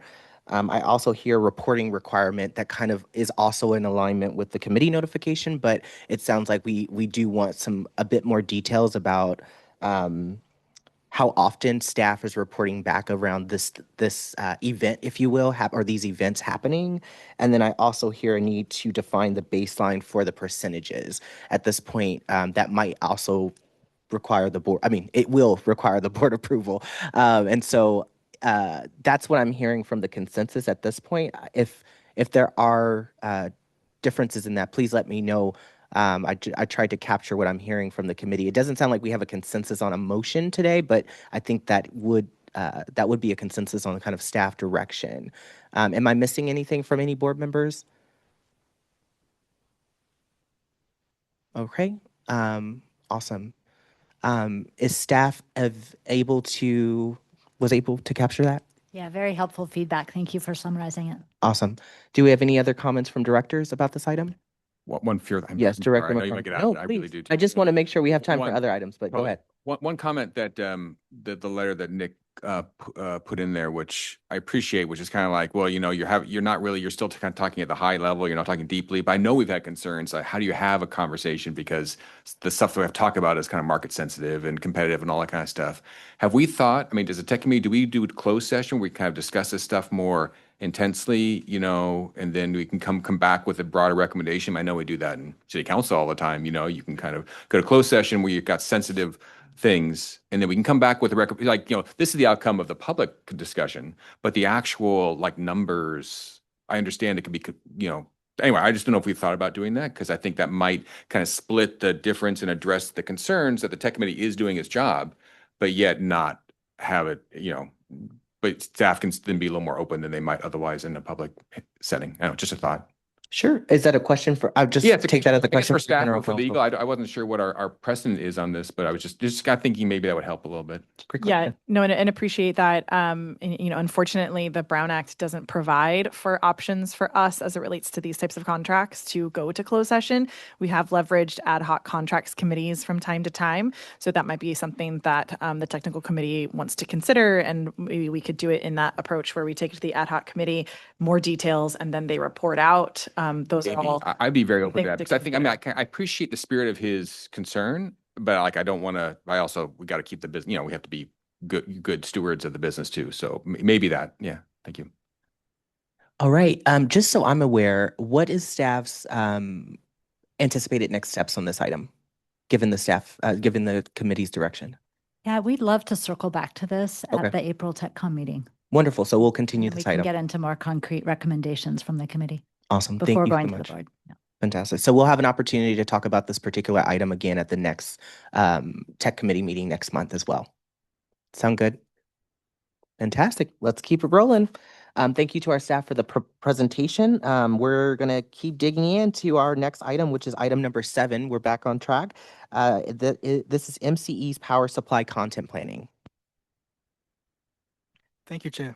My name is Johnny Kipiator. I'm the Analytics Principal Manager, and today I'll be taking you through the supply content planning, which is a continuation of the previous presentation, and it gels well with that. Next slide, please. So a couple of these slides that you'll see here have already been presented to the board in a various of ways that on the different engagements in February, lastly being the budget workshop too. So I will be providing just a recap so that it ties well with the rest of the content that I'll be presenting. And one of them is the procurement that happens to meet the compliance. And for us to do that, the first process, like I had mentioned, is usually through the integrated resource planning. This is also the process within which the PUC, or the California Public Utilities Commission, usually sees what is in plan within California, and then that's how the previous procurement mandates have actually come. So as a result of that, of the previous engagements, MCE has been able to procure over 720 megawatts of new qualifying capacity. This is different than the nameplate capacity, which is over 1,000. The qualifying capacity is what is attached to a project based on its reliability context. The other part is that there's also the renewable portfolio standard, which mandates 60% of all retail sales be served by renewable resources by 2030.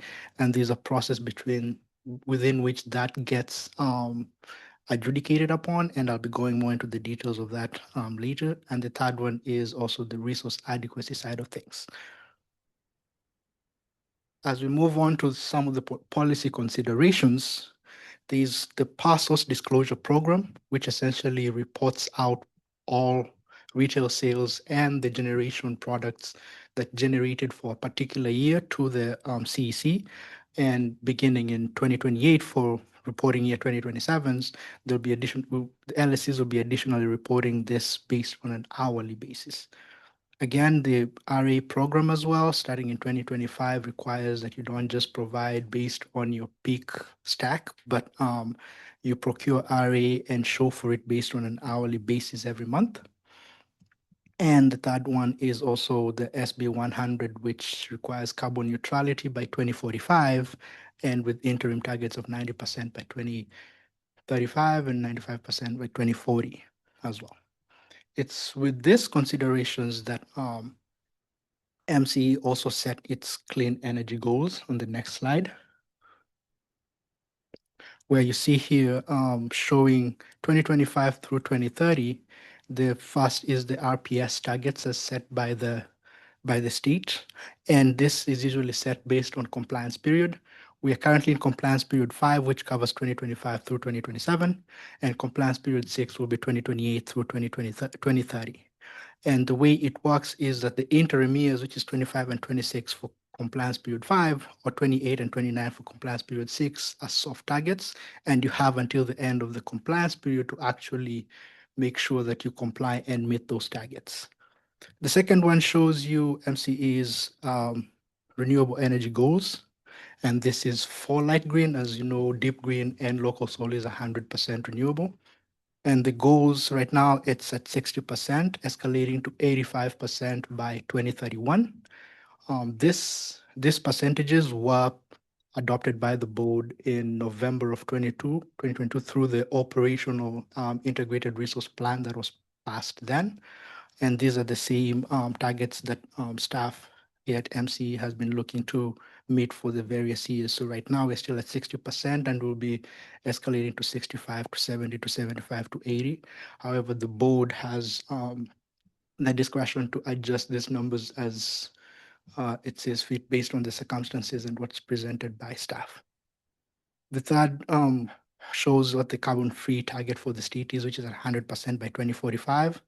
And MCE's carbon-free target for light green as well, which was adopted as part of the same operational IRP, is set at 95% for the remaining time until we get to escalate through 100% by 2045 as required by state. I'll now be going more into how the renewable portfolio standard program works and what are the various requirements that you need to look into when trying to comply for that in order to, one, address some of the comments that have been made in the past and to provide more context on what these products actually are. And within the RPS, when renewable energy is generated, when a megawatt hour of renewable energy is generated, attached to it is a renewable energy certificate, which is called a REC. So when staff talks about REC or when the public talks about REC, it's just the certificate that's actually attached to the energy that flows. And those RECs are actually categorized into 3 different buckets. One is the PCC1 bucket. This category of bucket is for generation that either happens in California or through a resource that's directly connected to the California grid. The bucket 2 or PCC2 is for generation that happens out of state and is paired with farm and shaped imports into California. That's what bucket 2 stands for. Bucket 3 is a little bit different, where that it's an unbundled renewable energy from the certificate. As you remember, there's the energy and the certificate attached to it. When you just buy the certificate or you just buy the REC, you are getting the PCC3 bucket. This is what is categorically attribute only, because you're attributing just the REC for it and there's no energy behind that. So that's how those RECs are divided. And then based on how to meet for compliance, there are rules behind which you have to employ these 3 various tools in order to meet for that. First thing is that given how PCC1 is the gold standard, the CC requires that you have to meet at least 75% of your obligation through this product. And then for the rest of the 25%, you can divide it up between PCC2s and 3s, in that you can either use PCC2s to cover the remainder of the 25, but no more. However, for PCC3, given that it's just attribute only, you're capped at 10%, so you cannot have more than 10% of your obligations covered by this PCC3. The next slide shows how this applies in illustratively, where in scenario 1, for example, which is a scenario that MC employs to cover for its compliance, is you're meeting your entire obligation through the PCC1. For scenario 2, it shows where you do 75% of PCC1 and then 25% of PCC2. And of course, you can move the PCC1 category further up, say 80-20, 85-15, but not less than 75 for PCC1s. And then in scenario 3 shows how you can employ both PCC1, 2s, and 3s, with PCC3s capped at 10%, and then PCC1s with at least 75%. So this is the pathways for which you can use to meet compliance. And again, to reiterate, MCE applies only PCC1s in its compliance for the RPS. The other issue is, as part of this, as you remember, when presenting for the REITs, there was the discussion around banking. For you to bank, you can only bank PCC1 category RECs. You cannot bank PCC2s or PCC3s for that matter. And the last part of this, which is also quite important, that helps in meeting for this, at least 65% of your entire obligation showing must come from long-term contracts, which are defined as contracts that are 10 years or more. So this, once you do for that, that's how you get to meet for compliance. But then moving forward from that, there's also a second consideration in which the content planning is done for covering for this, and that's usually resulting or is shown through the power content label in the next slide.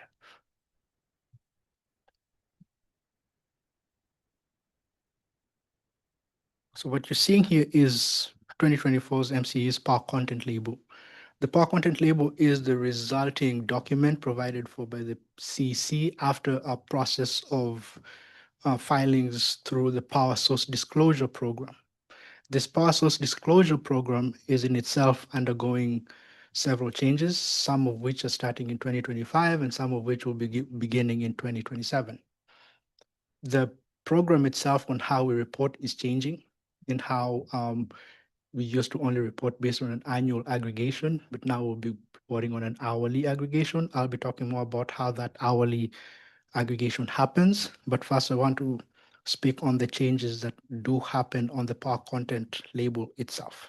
In the next slide, please. As you see here, first, the changes that are going to be happening, the first one is in relation to greenhouse gas emission intensity, at the top highlighted in green. For the past, system power has been attached to the carbon intensity of natural gas, which is 0.428 pounds of CO2, metric tons of CO2 per megawatt hour.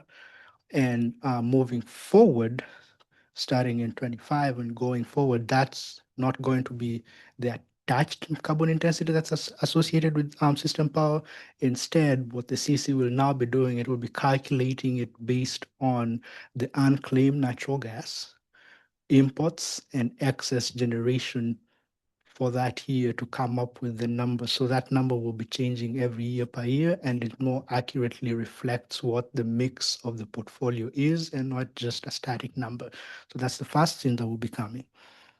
The second change that will be coming as part of the various portfolios that you see there, which is the deep green, local soul, light green, and green axis, there will be also another column on the right, kind of right between green axis and the utilities, columns which will be showing MCE's loss adjusted load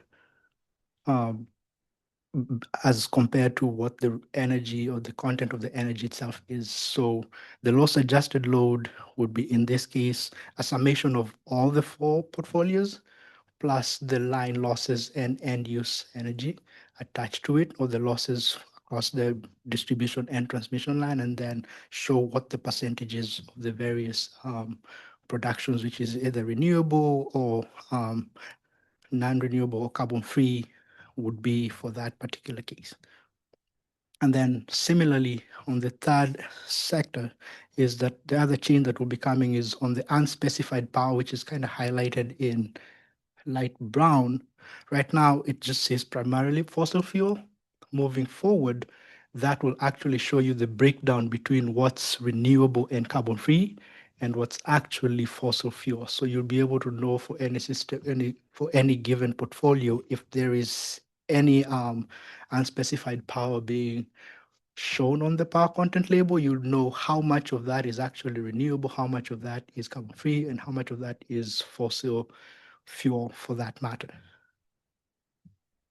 With this changes only happening on the PCL. And so, like I said earlier, there's going to be also changes on how we're reporting, which is going hourly. However, that change in reporting is not going to affect or interact how the power content label is going to show up beyond the changes that I've just laid out. I would now like to pass it to Jamie to talk about the next slide. Thanks. Hi, good morning, everyone. Jamie Tuckey, MCE's Chief Customer Officer. And I wanted to take a moment to circle back to the memo that I sent to the board in January, confirming that MCE would no longer be using the term fossil-free to describe our power supply. And as you saw on the last couple of slides, Johnny was sharing our power content label. At least in our room, it was kind of difficult to read all of the lines, but I will point out that our 2024 power content label reported a fossil-free electricity mix for MCE. As we know very well, our power supply varies from year to year. And of course, we're seeing reporting standards are changing as well. And so to keep our communication simple, accurate, and consistent with the state's reporting, we are going to be relying directly on the terminology from the power content label moving forward when we are describing our power mix. I'll just note that the change doesn't reflect a shift in MCE's procurement, our reporting, or our compliance, but it does align our messaging with the state standardized reporting framework, and it avoids the details for any footnotes to clarify timelines and different nuances, which can often create more confusion than clarity. Thanks. I'll pass it back to Johnny. Thank you, Jamie. The next slide, which is slide 10, kind of shows you the same information packaged differently and inclusive of what other comparable CCAs of 500 gigawatt hours in size or more shows. It's at this point that I would like to also point out that this slide and the next slide has some slight changes than what was initially posted. And in the room, and as well as I believe online, it was posted with the changes. And there's also printed copies for your directors to be able to see what those changes are if you had already gotten the packet that had the initial posting. But as you can see here, as I said, this is still showing the power content label in a more illustrative manner. And at the top dark green circle, that's what MCE's deep green portfolio is, with under the larger kind of lighter green shows where MCE light green is, which essentially was at 1 pounds of CO2 per megawatt hour and 69% renewable. And then of course, deep green at 0 emissions and 100% deep green. And as you can see, in comparison with what where the other CCA portfolios were, MCE's portfolio is doing much better. I would also like to point to you that there's a kind of orange star on the right-hand side, right about 600 pounds of CO2 per megawatt hour, and about somewhere about 30% renewable. This is where the light green portfolio would have been without the use or purchases of short-term renewable bundled and carbon-free energy.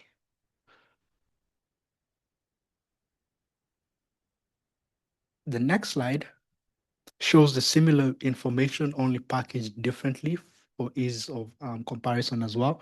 And on the left-hand side is in green is the renewable percentage.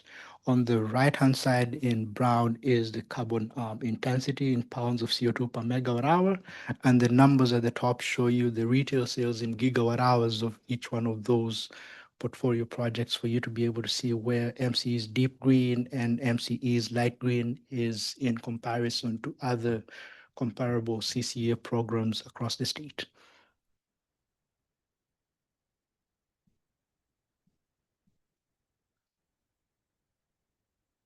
It's at this point that I would then like to shift focus a little bit and go from the resulting results, which is in the power content label, back into the reporting changes, and in particularly hourly reporting and how that methodology and change is going to happen.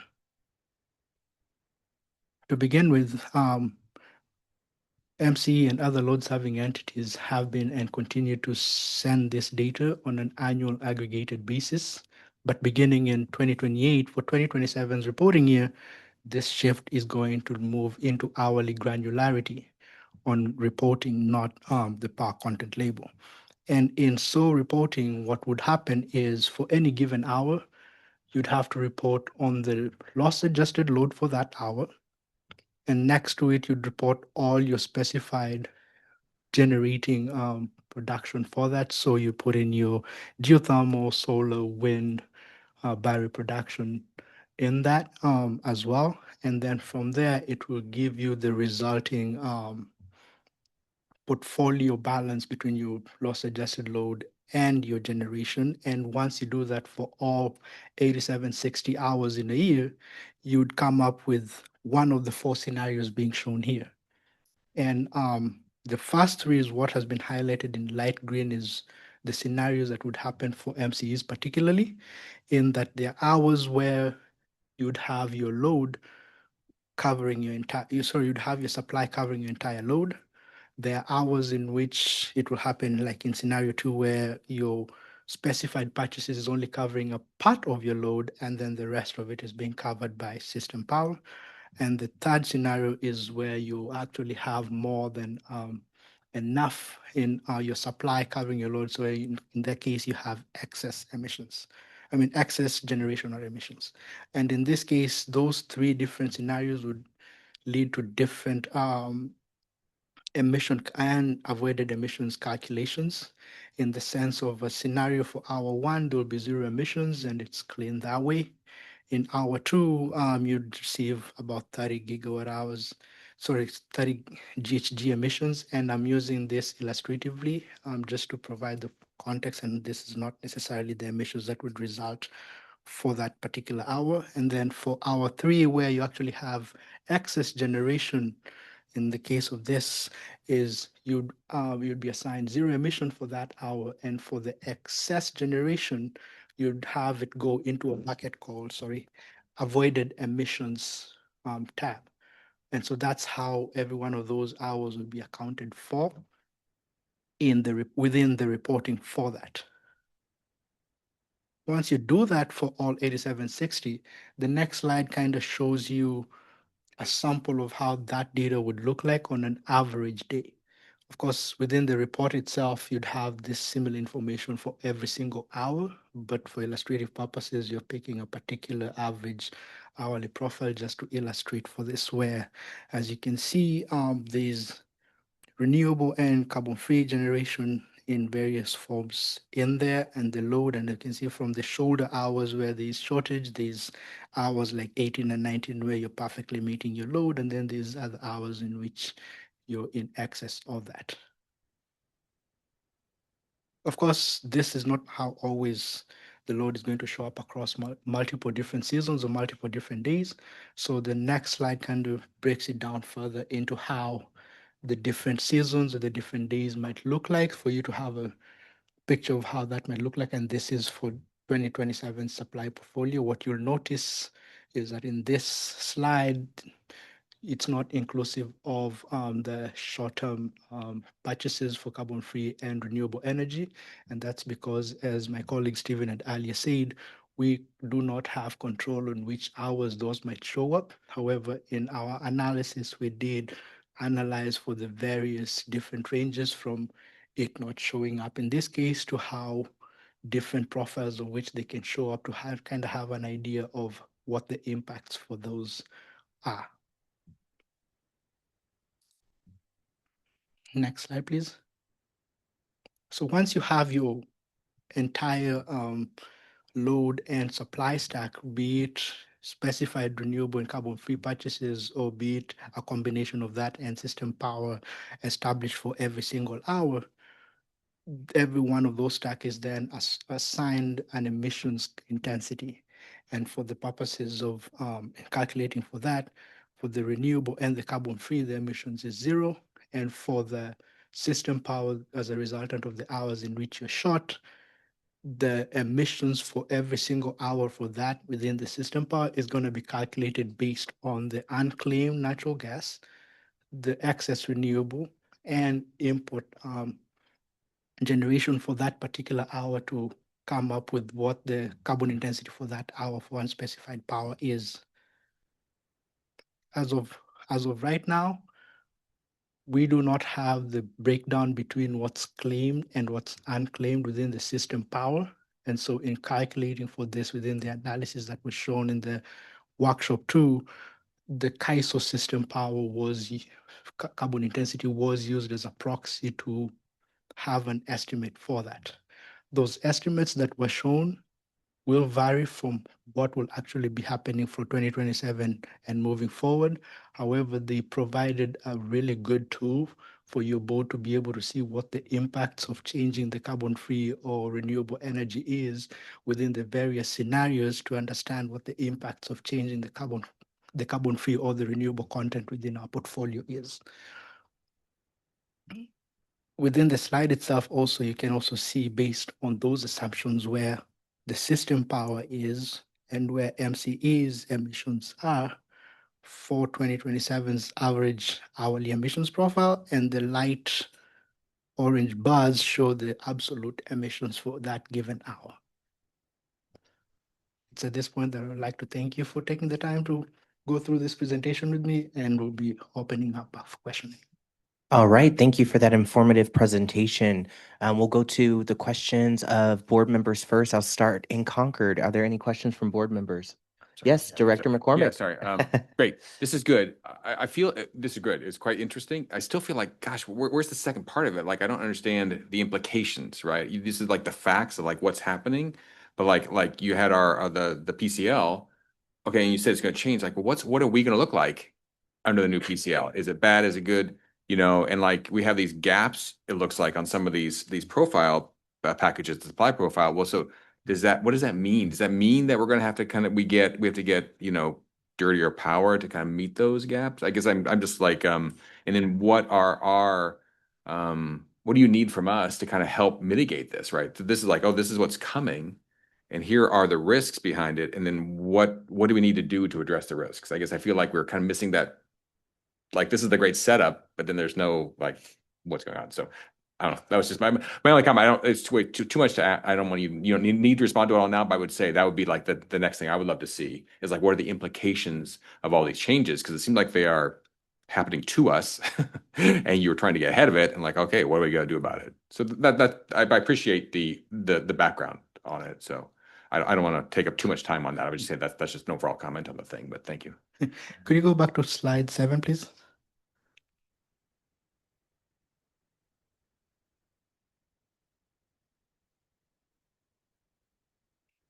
So what you asked is actually a really great question, and a point of distinction between what's changing in the reporting and what's changing on the power content label itself.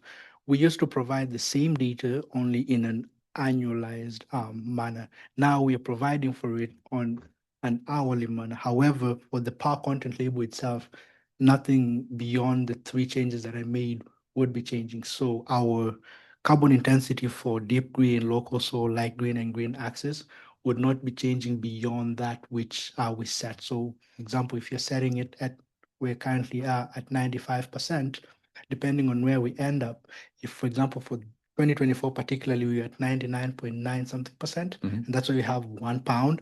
If we ended up at 95%, that number would be in the low double digits, anywhere from that 1 to about 40 pounds of CO2 per megawatt hour. And so that's where we'll still end up at, should we keep the same targets that we have for 60% renewable and 95% carbon free. So that would not be changing. What would be changing on the power content label itself is that there will be another introduced line that instead of looking at our portfolios based on the individualized portfolio like light green and deep green, local soil and green access, it will look at MCE as a whole, inclusive of the loss adjusted load, and how are you matching up against that. And so just to also bring that back to you, if you remember from last year's budget cycle, staff had brought to you and it was approved for 13 million to be transferred from the reserves into doing this kind of purchase so that we are able to also meet the percentage of the targets based on the portfolio-wide look. Fine. Okay. Well, okay. That I understand that all. I guess I would say like for this particular, for this slide here, I would love one more slide. What are the implications? I mean, you're describing what's going to happen. Are we going to look worse Are we going to look worse compared to PG&E? You know, are we going to need to think about how we explain it to our constituents? Because all of a sudden we have zeros, now we're going to have 45, and we have to just kind of understand how we do. I mean, that's more like I guess that's what I'm kind of asking for is kind of what the implications are of these changes. Unless it's just an FYI that, hey, you know what I'm saying? That's my, I would just, personally, I would love just to have that one more slide about what are we going to, you know, what do you need from us to kind of address this or help this, or what are the policy implications that we're going to need to think about because of these changes?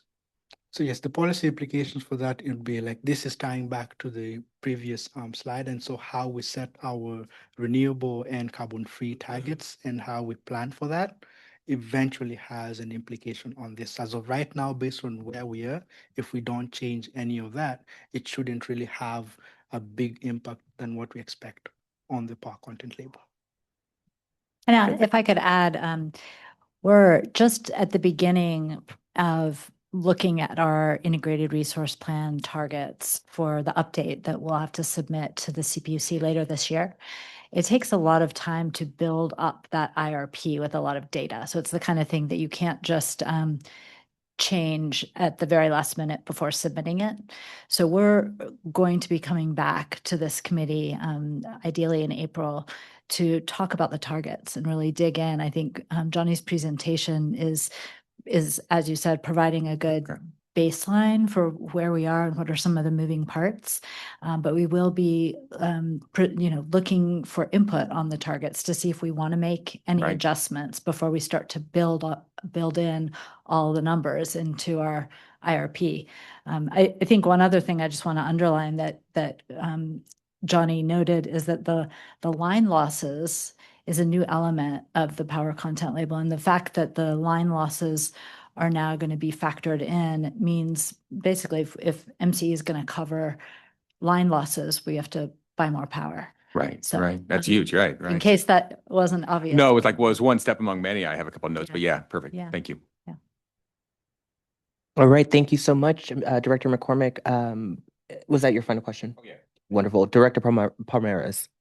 I appreciate this higher degree of transparency, and this is probably a nerdy question than maybe I shouldn't be asking, but what did it take to get to this kind of high degree of granularity? Did we have to change anything like in terms of software, or I mean, what happened to get to this kind of granularity in the background? The background for this is as part of SB 1158. There's a law that was passed to make sure that load serving entities report the load and the generation on an hourly basis. And the background for that, or the need for that, is for the state and the regulators to be able to have a clearer degree of data to see where the transmission progress is, the emissions progress is going, and to inform on whether they need to make changes on the regulations, or rather the law itself, on how GHG accounting is happening, or how the GHG emissions tracking itself is happening, to make sure that we move closer to the state goals for carbon neutrality by 2045. And so whether that means instigating, for example, how an IRP process, for example, should include more different kinds of resources through, and we can get more on this through the IRP itself, because it actually goes into greater detail on that. But how can they provide policy that can then trigger more GHG reductions? I guess I meant more on like IT infrastructure, or because this would mean a lot more data that we have to collect. And do we have to do anything in that context? Do we have to change anything in that IT infrastructure to accommodate? Not really, because actually that it goes when we actually are validating, and what Stephen was talking about, settling all the generation that we get through, whether it's long term or short term, we get the metadata, and metadata always comes in hourly. So we have that information in an hourly basis. It's just about aggregating it together in a form or manner that meets the new requirements, but the data was already available. Perfect. Okay, thank you. Thank you, Director Palmeras. Director Bailey, do you have any questions? All right, Director Zakats. Just one clarification, just so the public understands. I know MCE discontinued the use of the term fossil free, but looking at the power content label, it doesn't show any fossil sources. So that was just to make sure that we're using the correct terminology. It's not that we aren't providing fossil free energy, correct? That's correct. In 2024, our power content label, like you said, does show our power supply as fossil free. However, not every year that we've provided energy. That's not the case for every year historically. And so instead of having to potentially change that claim or add a footnote clarifying timelines and specific years, and based off feedback from some members of the public and the board, we decided that the cleanest thing to do would be to remove that terminology and simply rely on this label. Thank you. And I would also add that that is based on, excuse me, the methodology of the power content label and how things are calculated as to how it shows up that way. Thank you. We'll go to Semmerfeld. Director Andre, do you have any questions for staff? Yes. Well, I mean, just about this fossil-free content, fossil-free comment. I mean, it's in 2025, we did have natural gas contracts. It's just not showing up on the power content label. So I just feel like we need to be truthful to our customers, even though it's not showing up on the power content label. You know, we are signing natural gas resource adequacy contracts. So I don't know how I would just stay away from the fossil free and just not talk about, you know, not use that term. But if we get asked, I think we have to just be truthful with our customers that we are signing natural gas contracts to meet some of the resource adequacy. So that's, I mean, I think that's what the public was objecting to, was just that, you know, anyone can go onto the CPUC website and pull our or all of our contracts actually for 2025, and they can very clearly see that we have natural gas contracts. So I think that's what the public was saying is, why are we making these statements when you can very easily verify that, you know, we have natural gas contracts. And I hear you, and I think part of the confusion is that RA is not actually for electricity that's being delivered to our customers. It's for capacity so that the California ISO can turn those power plants on if needed to meet grid reliability, but they are not part of this power supply that MCE contracts for our customers. So I do understand that sentiment and how it could be confusing. And that is part of the reason that we decided to remove fossil free from our language so that we wouldn't have the confusion and need to get into all of the nuance. But I did just want to specify that RA is not power supply for our products for our customers. Well, but at some point the grid might use the excess capacity, right? Which is why they're asking all the load serving entities to procure the additional capacity on days where, you know, they're worried that there's not enough energy on the grid. So there is a possibility that the resource adequacy does get used. That there is a possibility. Yes. So yeah, we don't, but it's not actually reported to us. And it's just a possibility. So it's not an absolute or a no. But what is absolute is that it's not a part of our power supply for our customers. Well, how can it not be part of the power supply if, anyways. Could I interject for just a moment? I appreciate the conversation here, but wanted to just identify, you know, the goal here is that MCE is not going to be using the fossil-free language anymore, and we are moving forward to ensure that the messaging is aligned more closely with the CEC regulations. So I think that's what the focus is, what we are trying to go for now. So I appreciate Jamie's presentation and your comments, Director Andre, but I think we should direct the technical committee to we're dropping that language and that we are going to have our power content label speak for itself per the methodology. Thank you, General Counsel Murphy. Director Andre, back to you. Did you have any questions for staff? Any additional questions? And then we'll get back to deliberation, but again, to your... Yeah, I would reiterate Director McCormick's comments about the implications. I also am interested in what are the implications on our GHG emissions if we move to hourly accounting. And I understand that, you know, it requires a lot of estimating, but I think it would be helpful to just see that. Otherwise, I don't know how we're going to be able to have a discussion about revising our renewable energy targets or how we change, our procurement strategy if we don't understand just at some level, like what this change the hourly counting is going to have an impact on our GHG emissions.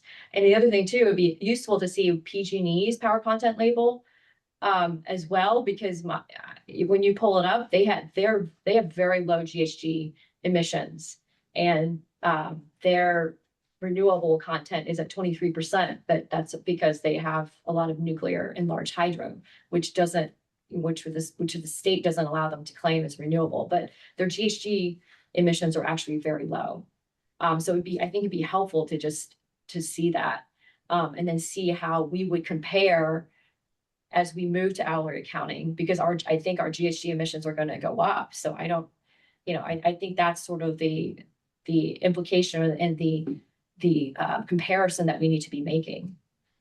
Fantastic. Those are great comments for the deliberation section. What we'll do is we'll go to public comments so that we can take some public comments because we want to hear from our members of the public. Madam Clerk, do we have any public comments? I don't see any in Concord. Are there any in Somerville? No. All right, Madam Clerk, are there any online? We have a hand raised by Dan Sagadin.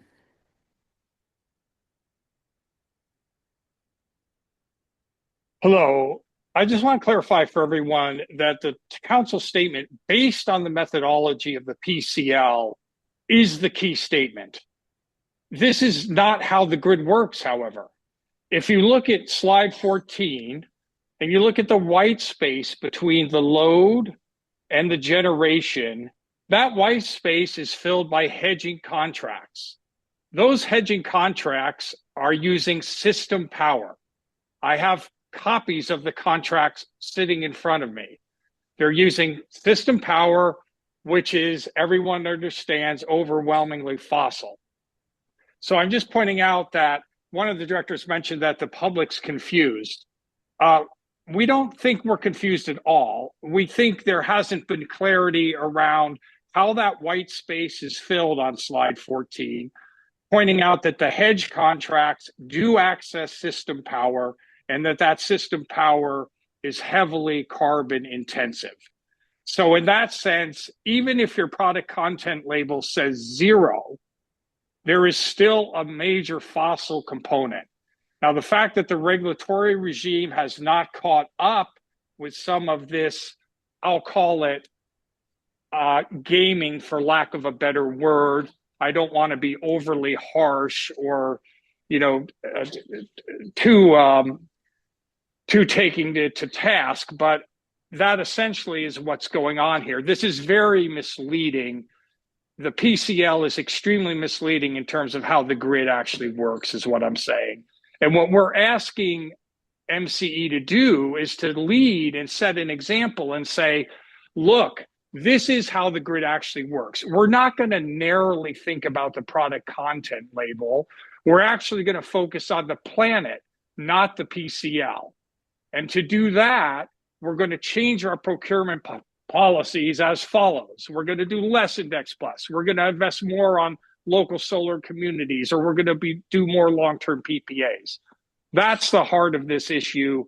And I do encourage you to look at slide 14. Look at the white space between the load line and the generation line, and then ask yourself, what power is that? I'm looking at a contract that says that system power is system power and that it's primarily natural gas. And this is why we go back to those contracts and say, hey, there's still a lot of fossil content here, regardless of what that power content label says.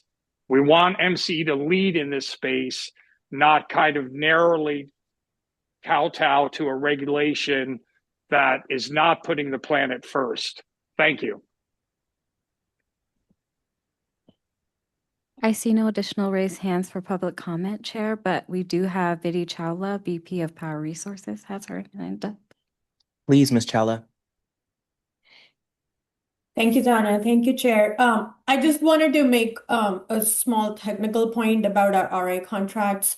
So unless, we are signing an import RA deal, our typical RA contracts like Jamie already explained, don't have the energy component. And it is true that those can be called on, if the market needs it, but we don't take title for that energy. So I think I just wanted to clarify this technicality, which is why it doesn't show up in MCE's power content label. And then one like small other point that I also wanted to make is that MCE actually presented extensively on, this whole methodology change and the impacts that it initially saw as a result of these power source disclosure regulations at a workshop. That was the workshop number 2, back in February, I believe it was February 11th. So those materials are still out there, and we tried to do a best estimate of what that hourly content may look like. But like Johnny already explained, that's not where the power content label is headed at this point. But we did try to attempt and show what that impact could look like and what MCE could be looking at when building its portfolio. And that's also discussed heavily in the IRP process. So we will be bringing more information as we go through that IRP process. Thank you for that comment. We'll bring it back to board directors, committee members too, for additional deliberation or suggestions to staff for any direction. Concord, not seeing any. Director Andre, do you have any other additional comments? No, thank you. All right. Well, thank you so much to staff for this presentation. Our next steps here are I think we're gonna be continuing conversations on this item. It does relate to our integrated resource plan, and so we will be talking about this at if not the next meeting, the meeting after that. We'll continue on our agenda to our next discussion item, which is item number 8. Before we go there, are there any board directors? I do have a hard stop at 1 p.m. today, so I think we have ample time to conclude the meeting, but I just want to make sure any directors are, this is the time now to let us know if you need to leave earlier so that we can just ensure quorum is met. Yep, Director Pomeroy. 12:30 is my hard stop. Okay, so okay. Does one director impact our quorum? Okay, wonderful. Any other directors? Great, so we'll keep going. Yes, Director Andre, I'm sorry. I'm so sorry. No, that's okay. I also have to leave at 12:30, so thank you. Okay, Clerk, would that impact our quorum with 2 directors going at 12:30? We will have exact quorum if those 2 directors leave. All right. Well, let's get going so they can chime in. Our next item is item number 8, power charge and difference adjustment legislation update. Back to staff for the report. Thank you so much. Good afternoon, Chair and Directors. My name is Stephanie Chen. I am Vice President of Legislative Affairs. We just wanted to agendize this item today just in case there are any questions about AB 1761 and what it would do. We will also be providing a similar update for the Executive Committee as well as for the full board as soon as time and other agenda priorities permit. So hopefully you all received the email from our board clerk last week about this bill, but please do let our team know if you need that bumped up in your inbox and we can resend that to you. The bill is pretty simple.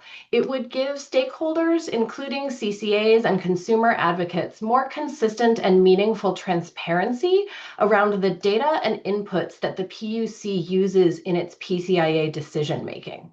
And in doing this, it would use existing practices that the PUC uses in other proceedings to protect market-sensitive data. So better data access here is going to do 2 main things. It's going to help parties identify and eliminate errors that could unnecessarily increase rates. And for context, the proceedings in which the PCIA gets determined happen every year, and every year there are errors identified, sometimes to the tune of hundreds of millions of dollars or more. So catching these errors is critically important for all customers. But for us, it would also give MCE staff a bit more insight and a bit earlier in the process into what the following year's PCIA could look like for our customers. This in turn will help us inform and hopefully expedite any proposals that staff might need to bring to your board in the future regarding things like the potential use of the operating reserve fund for stabilizing rates. Very similar to the conversation that you all have been having over the last couple of months. So we think that this is a really smart process improvement that's going to deliver affordability benefits for MCE customers as well as for all customers statewide. And we would be ever so grateful to see support from MCE member communities if it aligns with your local legislative priorities. So with that, I will stop talking. Thank you for your time, and I'm happy to take any questions. Thank you, Ms. Chin. Are there any questions from board directors in Concord? Not seeing any. Director Andre, do you have any questions for staff? I can't see Director Andre, so can we put her up on the No screen? questions. Thank you. Okay. Thank you, Director Andre. Not seeing any questions from board members. We'll go to public comments if there are any comments on this item. Not seeing any raised hands online, Chair. Okay, we have no public comments here and in Concord, and I don't see or hear any public comments there in San Rafael. That brings us back to deliberation. We have Director Pomeroz. Thank you for your presentation. In terms of support from the community members or from the members of this board, would it be acceptable and would you appreciate a resolution from our respective jurisdictions on this in terms of support? Yes, that would be incredibly helpful. And the question of what form that takes, whether it's a resolution or a different kind of vehicle, may be up to your local jurisdictions. For purposes of getting this bill across the finish line, what's really going to be helpful is a support letter from your jurisdiction that gets submitted into the official legislative process so that that can kind of get tallied in the support column when state legislators are deliberating the bill. So in that email that got sent out last week, there are some suggestions for how to submit those support letters. I think the easiest way to do it if your community decides to submit one is to send that to our staff. And we will be able to upload it to the legislative portal at the appropriate time. Of course, if your team is already dialed in on the process of taking positions on state legislative matters, your staff may have a process already, and that is also acceptable. We just want to make sure that if folks are in support of this, and if communities are in support of this, that support gets registered with the state legislature. And this is probably in the thing we emailed us. What date do you need this by? So any time helps. The sooner the better helps, but we understand that processes can often take a little bit of time. For context, this bill did recently get set for hearing in its first policy committee. It's going to get heard in that first committee on March 18th, which means that letters, in order to get counted in that initial committee's formal analysis, will need to be in by the 11th.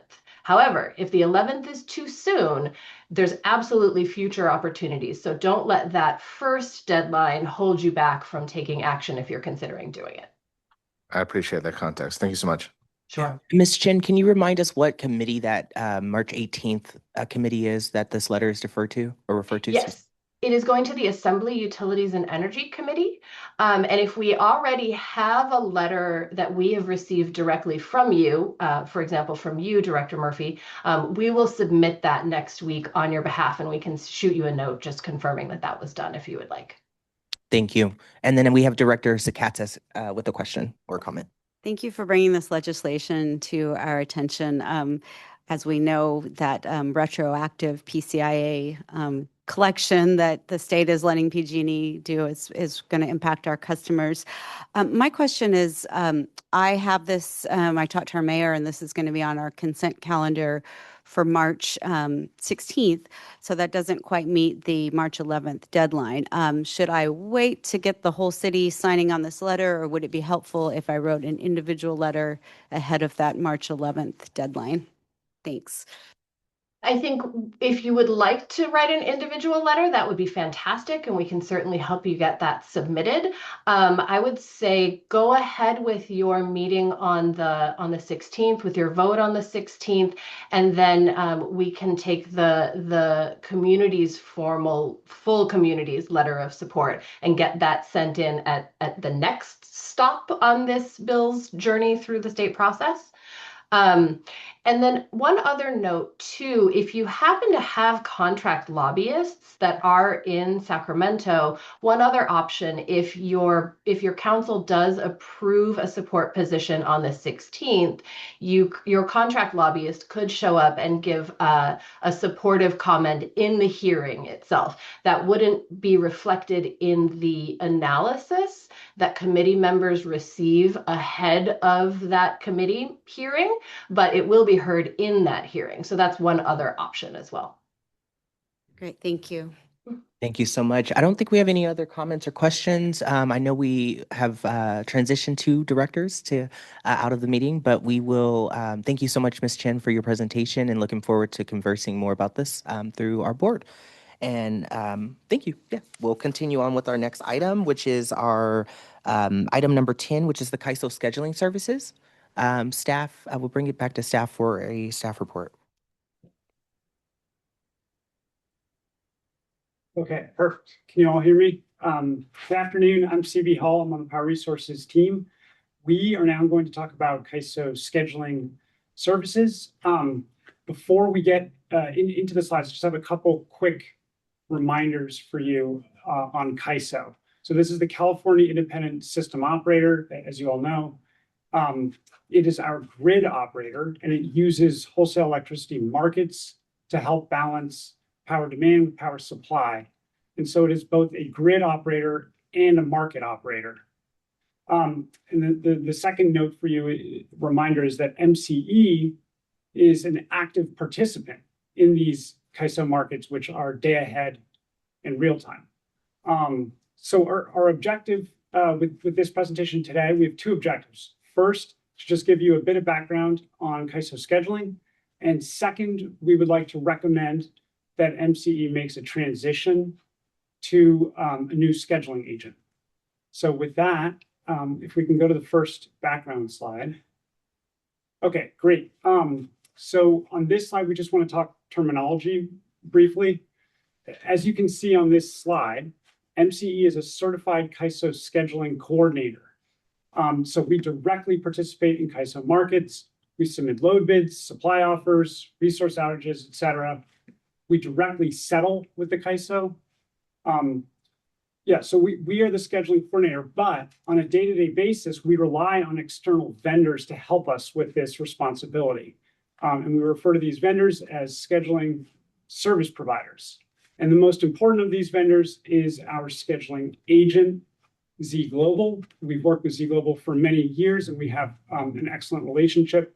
Our current contract expires in March 2027. So just to recap again, MCE is the scheduling coordinator, but we use external vendors to help us with the day-to-day work. And to give you a taste of that day-to-day work, if we can go into the next slide, please. Okay, so this is the world of CAISO scheduling, which we also refer to as market operations. And we don't have time to go in detail through this. I mean, every one of these bullets could be its own topic, to be honest. But I will blitz through this slide briefly, just to give you a taste of what kind of work is included here. So you'll see that this type of work, CAISO scheduling work, it starts in the months ahead of when power flows, continues into the day ahead in real time when power is actually flowing, and then continues into the months afterwards. In the month or months ahead timeframe, our work includes preparing for new generating resources to come online, demonstrating to the CAISO as well as the Public Utilities Commission that we have sufficient resource adequacy under contract. We submit planned outages for specific generating resources that might be taking maintenance. We have a number of portfolio management activities, including looking at our load and supply forecasts, making sure we're adequately hedged, and then also obtaining congestion revenue rights to hedge our congestion risk. In the day ahead in real time, we do load forecasting. We have supply optimization activities, and that really refers to our energy storage resources and deriving bids that we then submit into the CAISO's day ahead in real time markets along with our load. If we're importing power from out of state or from a different balancing authority area, we do tagging at the interties.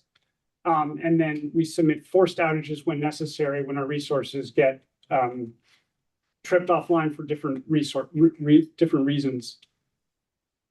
Finally, moving to the last category, in the months after power flows, we look at our load, how accurate our load forecasts actually were, and make adjustments to our models accordingly. We monitor our generating resources and to ensure that they're performing, especially in line with our contracts. We settle with the CAISO. We settle with our counterparties. That's the bilateral settlements. And then we submit numerous compliance reports. So that, again, is a very quick blitz through the world of CAISO scheduling. For much of this work, again, we rely on our agent, Z Global. And again, as I mentioned, that contract is expiring in March 2027. And as a result, we did an RFO, a request for offers, last summer for a scheduling agent. And so here is the timeline for that RFO. So you can see we announced it back in August. We got submissions in September. We spent the fall analyzing and evaluating, and now we are here in March to recommend moving forward with a new scheduling agent. And what we'd like to do is actually bring the proposed contract, this new contract with this new scheduling agent. We would like to bring that to XCOM next month, but we're here today to kind of tee it up and recommend, make the recommendation. If we get approval from the executive committee, the plan would be to start with this new agent on a very limited basis in August, and then start more fully in February 2027. And so the idea is that February would be the major transition month, where we are overlapping fully between, where we basically have two scheduling agents in February and transitioning fully. And then we would have March 2027 as our final month with Z Global under contract in case there are any remaining needs. So that is the proposed timeline. And then the final slide, which is who are we recommending? So we are recommending that we transition to customized energy solutions or CES. They've been around for more than 25 years. They're based in Philadelphia, and they are active in all of the North American ISOs. They have 360 staff, and in California, they are based in Folsom, and they have a tremendous amount of expertise in CAISO markets, CAISO rules, energy storage, bidding. And let me pause on this because this is a very important point here. We have 152 megawatts of storage right now under contract that we are currently operating. That number is going to more than 650 megawatts in the next 2 years. We are really ramping up our storage, as was kind of referenced earlier today. And so the ability that CES has on being able to produce bids for us for our storage resources with their own software and have that integrated with their scheduling services is extremely helpful and efficient to us, and is part of the rationale for this transition. The other thing I just want to mention is that CES also has a lot of expertise in congestion revenue rights. It can help us with our congestion hedging, which is something that we have struggled with in the past. So so just to summarize, we recommend transitioning to CES for their high quality and optimized scheduling, their accurate settlements and clear reporting. As I mentioned, their storage bidding software and expertise. And then on the portfolio management side, their expertise with congestion hedging. We can consolidate several vendors into one here, which is also extremely helpful and efficient. And then it all goes back as well to their staff. They have a deep bench, a strong understanding of CAISO rules. And maybe one more note on this is that Peninsula Clean Energy went through this exact same transition 2 years ago from Z Global to CES. So I will also highlight that. And in terms of cost, the incremental gross cost to MCE, and this is relative to continuing with our current vendors. So that incremental amount in gross terms will be about $475,000 over 3.5 years. So from August 26th through January 2030. But we expect, we really expect savings.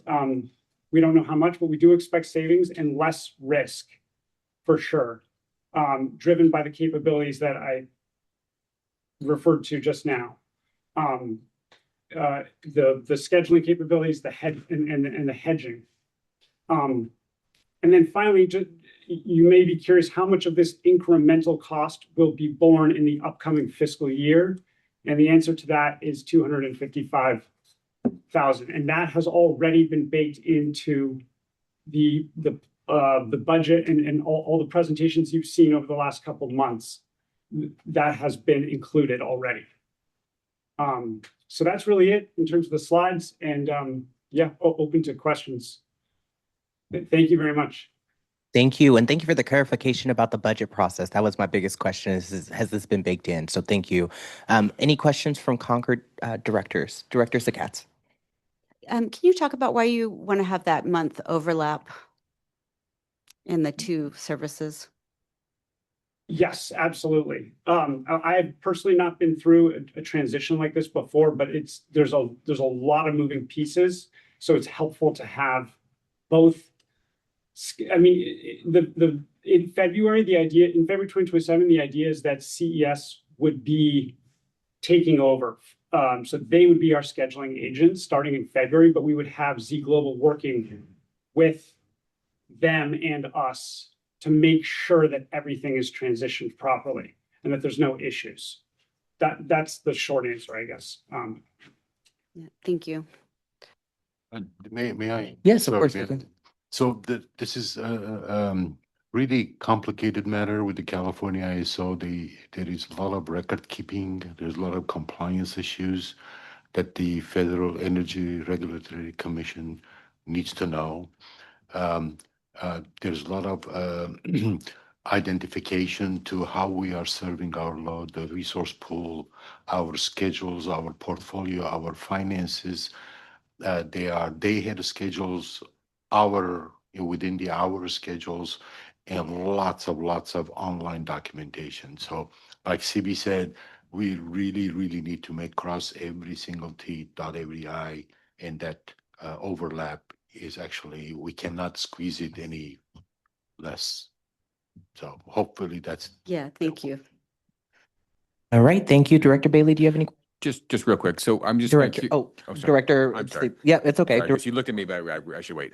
The just question is, was this a normal part of like the contracts ending, so we open it up for bid and get new things, or are we dissatisfied with our current vendor? I'm just kind of curious if there's an impetus, if there's a forcing function for this, or they came to us and they're so much better.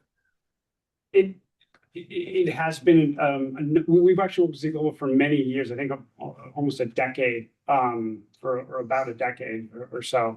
And so it was good, it's just good practice to open it up to an RFO, to evaluate, see what other vendors are out there, especially because our portfolio has also evolved tremendously from 10 years ago. And with all this storage coming online, and the increased complexity of regulatory requirements as well, we just thought it would be good to look around. Okay, and then what are there any risk factors we should be aware of during this transition? Because obviously, if we had a current vendor for 10 years, they know us very well. We have a very complex portfolio. Is that what we have? Do we think the overlap that we're having between the two vendors is going to be sufficient risk mitigation, or? That's a great point. I mean, it's definitely not a small task to change agents. But one thing I will say is that because we are the scheduling coordinator, like we will continue using our scheduling coordinator ID And so like a lot of the interface with the CAISO stays the same. It's just that the work behind the scenes changes. If that makes sense. Okay. All right. Well, anyway, good luck. Sounds like it's a big change, but I'm excited about the upside here, so it should be good. Yes, just two comments I wanted to uplift. This is a great presentation, and I'm looking at slide 5. I think that's where the meat and potatoes of it are. When it does come back to the executive committee, would love to hear more about the energy storage bidding software and expertise, and then maybe just elaborate a bit more on the staff. I mean, one of the things that comes to mind is it's a strong understanding of CAISO roles. I tend to think our staff has pretty great understanding of those things, but just again, naming the gap maybe there could be valuable for the executive committee when they review it. But otherwise, this is a very great presentation, and thank you for your work to get us to this point. And thank you for putting in the budget so it's not an added cost to us. Any other comments that folks want to make for staff? I think we went to public comment, did we? I can't remember. I'm sorry. Let's do public comment just in case. Okay. Madam Clerk, do we have any public comments? I don't see any here in Concord. I don't see any raised hands online, Chair. Okay. I don't see any public comments in San Rafael, or do I? That's correct. No public comment. All right, thank you. We'll bring it back. It doesn't seem like there's any additional comments here, so thank you again thank you for this presentation on scheduling services. And that'll bring us to our next item, and that's committee and staff matters. Concord. Not seeing any. San Rafael? Not seeing any. I don't think we have any public comments on this item, so that'll bring us to our adjournment at 12:46 p.m. Thank you all for enduring this meeting with us. It's been a joy. See you at the next technical committee meeting. Thank you.